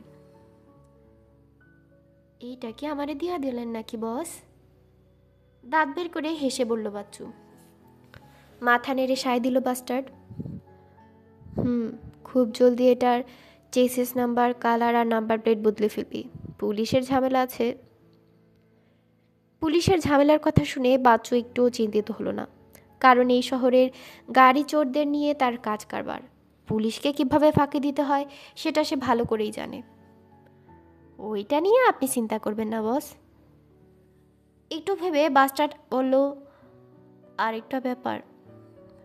কি? তোর এখানে কি আজ রাতটা থাকা যাবে? চাইবো না কেন, আমার গ্যারেজের পিছনে ঘর আছে না। দাঁত বের করে হেসে গাড়ির ভেতরে চুপচাপ বসে থাকা উমার দিকে ইঙ্গিত করে বলল, বস, কেসটা কি? আমার পরিচিত একজন একটু বিপদে পড়েছে, পরে তোকে সব বলবো। এখন বল, তোর এখানে আর কে কে আছে? আমি আর এক পিচ্ছি, রাতে তো এইখানেই থাকি আমরা। বাকি মেকানিক্সরা? ওরা অগর বাড়ি থাকে। ভালো, আমরা গাড়িতেই রাত কাটাতে পারবো। কি যে কর না। বাচ্চু কপট হতাশা ব্যক্ত করলো। আমরা দুইজন গ্যারাজে থাকি, আপনি আর আপনার মেহমান পেছনের ঘরে থাকেন। 10 মিনিট পর তারা বসে আছে বাচ্চুর গ্যারেজের পেছনে একটা ছাপড়া ঘরে। আম কাঠের সস্তা খাট আর কিছু সেকেন্ড হ্যান্ড ফার্নিচার, খাবার রাখার জন্য একটা র্যাক, কাপড় রাখার আলনা, আয়না, 14 ইঞ্চির একটা টিভি। থাকার জন্য মোটেও ভালো জায়গা নয়, তবে আশ্রয় হিসেবে ঠিক আছে। বাস্টার্ড খাটের উপর থেকে একটা কাঁথা আর বালিশ নিয়ে মেঝেতে বিছিয়ে দিল। উমাকে খাটে শোবার সিগন্যালিটি। আমার সাথে এক ঘরে থাকতে কি তোমার খারাপ লাগবে? বালিশটা জায়গায় মতো রেখে জানতে চাইল সে। না। উমা কথাটা এমনভাবে বলল যার অর্থ বিপরীত হতে পারে। ভালো। বাস্টার্ড আর কোনো কথা না বলে বাতি নিভিয়ে শুয়ে পড়ল। টের পেল ক্ষতস্থানে তীব্র ব্যথা হচ্ছে। শারীরিক যন্ত্রণাকে আমলে নিল না সে। কাল সকালে এই মেয়েটাকে তার বাড়িতে পৌঁছে দিয়ে চলে যাবে এক পরিচিত ডাক্তারের কাছে। ঘরে আলো নেই, ঘুটঘুটে অন্ধকার, কিন্তু তাদের দুজনের কারো চোখেই ঘুম নেই। দুজনের চোখই খোলা। এভাবে কিছুক্ষণ সময় অতিক্রান্ত হবার পর উমাই প্রথম মুখ খুলল। আস্তে করে বলল সে, কি হয়েছিল আপনার? তার কি হয়েছিল? বাস্টার্ড নিজেও ঠিক করে বলতে পারবে না। উমা শুধু শুনতে পেল বাস্টারের নিঃশ্বাসের শব্দ আরো দ্রুত হয়ে উঠেছে। আপনার মায়ের কি হয়েছে? আমি কখনো মাকে দেখিনি। কথাটা তার মুখ দিয়ে আপনা আপনি বের হয়ে গেল। সে জানে না এ কথাটা কেন বলল। কিছু বলার ইচ্ছে ছিল না তার, কিন্তু অজ্ঞাত এক শক্তি ভেতর থেকে তাকে দিয়ে কথাটা যেন ভুলিয়ে নিচ্ছে। আপনি কি তখন খুব ছোট ছিলেন? জানি না। অবাক হলো উমা, কিন্তু তার কাছে মনে হচ্ছে না সে মিথ্যে বলছে। আপনি জানেন না? জানি, কিন্তু কখনো তাকে দেখিনি। কেন? আমার মা। আর বলতে পারল না সে, গলা ধরে এলো। মাকে অনেক ভালোবাসেন? কোনো জবাব দিল না সে। এখন আপনার কেমন লাগছে? ভালো। যে মেয়েকে খুন করতে উদ্যত হয়েছিল সে, সেই মেয়েটি কিনা তার প্রতি এমন মমতা দেখাচ্ছে। অদ্ভুত। অনেকক্ষণ পর্যন্ত সে অচেতন ছিল। মেয়েটা তাকে ফেলে পালিয়ে যেতে পারত, তাকে পুলিশে ধরিয়ে দিতে পারত। গাড়ির বুটে প্রচুর টাকা আছে, সে কথাও মেয়েটার অজানা নয়। তুমি আমাকে ফেলে চলে যেতে পারতে, গেলে না কেন? আপনি খুব অসুস্থ হয়ে পড়েছিলেন। আমি তো আরেকটু হলে তোমাকে খুন করতাম। মেয়েটা কিছু বলল না। আমাকে ছেড়ে চলে গেলে না কেন? জানি না। মেয়েদের মন বোঝার ক্ষমতা বাস্টার্ডের কোনো কালেই ছিল না।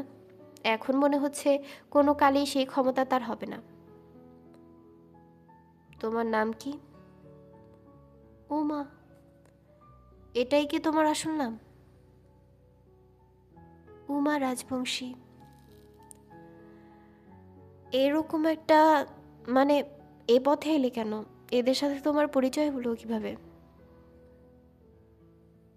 উমা তার গল্পটা বলতে শুরু করলো। 6-7 মাস আগে চাকরি স্থায়ী করার জন্য আন্দোলন নামলে নার্সের চাকরিটা হারায় সে। তারপর মিনা আপা নামের এক মহিলার বিউটি পার্লারে কাজ নেয়। বিউটি পার্লারে ছদ্মবেশে দীর্ঘদিন ধরে দেহ ব্যবসা চালিয়ে আসছে মহিলা। সমাজের উঁচুতলায় কল গার্ল সাপ্লাইলে অনেক হোমরা চোমরার সাথে মহিলার সম্পর্ক আছে। দেখতে সুন্দর বলে উমার উপর নজর পড়ে মহিলার। তারপর যখন জানতে পারে অভাব অনটনে পড়ে আছে মেয়েটা, সে তখন সুযোগ বুঝে তাকে এই লাইনে আসার প্রলোভন দেয়। প্রথমে উমা রাজি হয়নি, কিন্তু দুর্ঘটনায় পঙ্গু বাবা আর মায়ের সংসারে একমাত্র আয় রোজগার করা মেয়ে কোনোভাবেই বিউটি পার্লারে স্বল্প বেতনে চলতে পারছিল না। গত সপ্তাহে যখন তার মা বাথরুমে পড়ে গিয়ে কোমর ভাগল, তখন আর কিছু করার থাকলো না। এ শহরে তাদের আত্মীয় বলতে তেমন কেউ নেই। যারা ছিল তাদের বেশিরভাগ চলে গেছে ইন্ডিয়ায়। আশেপাশের প্রতিবেশীরা ধার দিতে দিতে অতিষ্ঠ হয়ে গেছে, তাদের কাছে যাবার মুখও নেই। সুতরাং মিনা আপার লোভনীয় প্রস্তাবে রাজি হয়ে যায় সে। ইন্টারমিডিয়েট পাশ করার পর বিয়েতে ভর্তি হয়েছিল উমা, কিন্তু পরীক্ষাও দিতে পারেনি। সব শুনে কিছুক্ষণ চুপ রইল বাস্টার্ড। তুমি আর এসব কাজ করবে না, আস্তে করে বলল অবশেষে। বুঝতে পারল না উমা, এগুলো কে কথা বলছে তাকে কোন অধিকারে। কেউ শখ করে আসে না, একটা দীর্ঘশ্বাস ফেলে বলল সে। শখ করে এলে তোমাকে গুলি মারতাম। অন্ধকারেই উমা তার দিকে চেয়ে রইল। আর বাধ্য হয়ে এসেছি বলে কে করবেন? তোমাকে আর ও পথে যেতে দিব না, দৃঢ়তার সঙ্গে বলল সে। অবাক হলো উমা। খুব সহজ কথা, কিন্তু কি দৃঢ়তার সাথেই না বলছে। এভাবে কজনকে উদ্ধার করবে? যে কজন আমার সামনে পড়বে। একদম নির্বিকার তার কণ্ঠ। চুপ মেরে রইল উমা। মেয়েটার প্রতি কোনো মায়া জন্মে গেছে কিনা বুঝতে পারছে না বাস্টার, তবু বুঝতে পারছে মেয়েটার উপর অধিকার জন্মে গেছে। অদ্ভুত, এরকম অভিজ্ঞতা তার কখনো হয়নি। অনেকক্ষণ চলে গেল, কেউ কোনো কথা বলল না। অবশেষে বাস্টার্ড বলল, ব্ল্যাক রঞ্জুর দল তোমাকে ছেড়ে দেবে না। খুব সম্ভবত পুলিশও তোমাকে খুঁজবে। ওদের হাত থেকে বাঁচতে হলে তোমাকে অন্য কোথাও চলে যেতে হবে। অন্তত 1 মাস গা ঢাকা দিয়ে থাকতে হবে। আমি কোথায় যাব? অসুস্থ বাবা মা, আমার হাতে খুব বেশি টাকা পয়সাও নেই। একটা ব্যবস্থা করা যাবে, চিন্তা করো না। উমা চুপ মেরে রইল। এভাবে আরও কিছুক্ষণ চলে গেলেও কেউ কিছু বলল না। বাসটা টের পেল সারা শরীর ঘেমে জ্বর আসছে। ওদের সাথে আপনার কি হয়েছে? কাদের সাথে? লেডি গিয়াস, মিনা আপা। তুমি বুঝবে না, বোঝার দরকারই নেই। আরও 5-10 মিনিট পর প্রচণ্ড জ্বর হয়ে সমস্ত শরীর ঘেমে উঠল। যেখানটায় গুলি লেগেছে তীব্র ব্যথা হতে লাগলো সেখানে। নিঃশ্বাস দ্রুত হয়ে উঠল তার। একটা ঘোরের মধ্যে চলে গেল। সেই ঘরে অদ্ভুত একটা স্বপ্ন দেখল সে। ছোট্ট এক শিশু মায়ের কোলে শুয়ে আছে। অল্প বয়সী মা শিশুটির কপালে পরম মমতায় হাত বুলিয়ে যাচ্ছে। গুনগুন করে গান গাইছে মা, ঘুম পাড়ানির গান। শিশুটি ঘুমিয়ে আছে। সে টের পাচ্ছে তার কপালে কোমল একটি হাত। এরকম আদর সে জীবনেও পায়নি। তার অনেক ভালো লাগছে। প্রতিটা স্পর্শ তাকে ভালো লাগার অনুভূতিতে আচ্ছন্ন করে ফেলছে। ভোরের দিকে ঘুম ভেঙে গেলে দেখতে পেল উমা নামের মেয়েটি তার মাথার কাছে বসে আছে, তার কপালে ভেজা পট্টি। কি? আপনার কাল রাতে অনেক জ্বর হয়েছিল, সারা রাত ঘুমাতে পারেননি, ছটফট করেছেন। বাস্টার্ড মেয়েটার দিকে চেয়ে রইল, কিছু বলতে পারছে না। খুব দুর্বল দুর্বল লাগছে তার। কাটা যেন অসাড় হয়ে আছে। ঘাড় নাড়াতে পারছে না। নাড়াতে গেলেই ব্যথা ছড়িয়ে পড়ছে সারা দেহে। চারপাশটা তাকিয়ে দেখে বুঝতে পারল ভোরের আলো ফুটেছে। তাকে উঠতে হবে, অনেক কাজ। এ মেয়েটাকে তার বাড়িতে পৌঁছে দিয়ে যেতে হবে ডাক্তারের কাছে। ঘুণাক্ষরেও ভাবতে পারিনি কোনো মধ্যবয়সী মহিলা পিস্তলের মুখে ভটকে না গিয়ে পাল্টা তাকে গুলি করে বসবে। বুঝতে পারল শুটার সামাদের কথাটাই ঠিক। ব্ল্যাক রঞ্জু আর তার দল খুবই বিপজ্জনক। সুলতানকে সহজে কাবু করে তার মনে হয়েছিল রঞ্জুর দলের সবাই বুঝি খুব সহজেই বাগে আনা যাবে। আসলে খাটো করে দেখেছিল ওদেরকে। পরিণামে এখন গুলিবিদ্ধ হয়ে কাতরাচ্ছে সে। এই প্রথম গুলিবিদ্ধ হলো, তাও আবার কোনো মহিলার হাতে। উঠে বসলো সে। উমাকে একটু ঘুমিয়ে নিতে বলল। মেয়েটা যে সারা রাত ঘুমায়নি বুঝতে পারল। বাসটার চলে গেল গ্যারাজে। খুব বেশিক্ষণ ঘুমাতে পারল না উমা। খুটখাট শব্দে ঘুম ভেঙে গেলে উঠে বসলো। গ্যারেজ থেকে আওয়াজটা আসছে। বিছানা থেকে উঠে গ্যারেজের গেট দিয়ে উঁকি মারতেই দেখতে পেল বাচ্চু নামে ছেলেটার সাথে বাস্টার্ড কথা বলছে। বনেট খোলা সাদা রঙের একটা গাড়ির সামনে দাঁড়িয়ে আছে তারা। বুঝতে পারলো লাল রঙের গাড়িটা রেখে এটাই ব্যবহার করবে এখন। গত রাতে এরকম কথাই শুনেছে সে।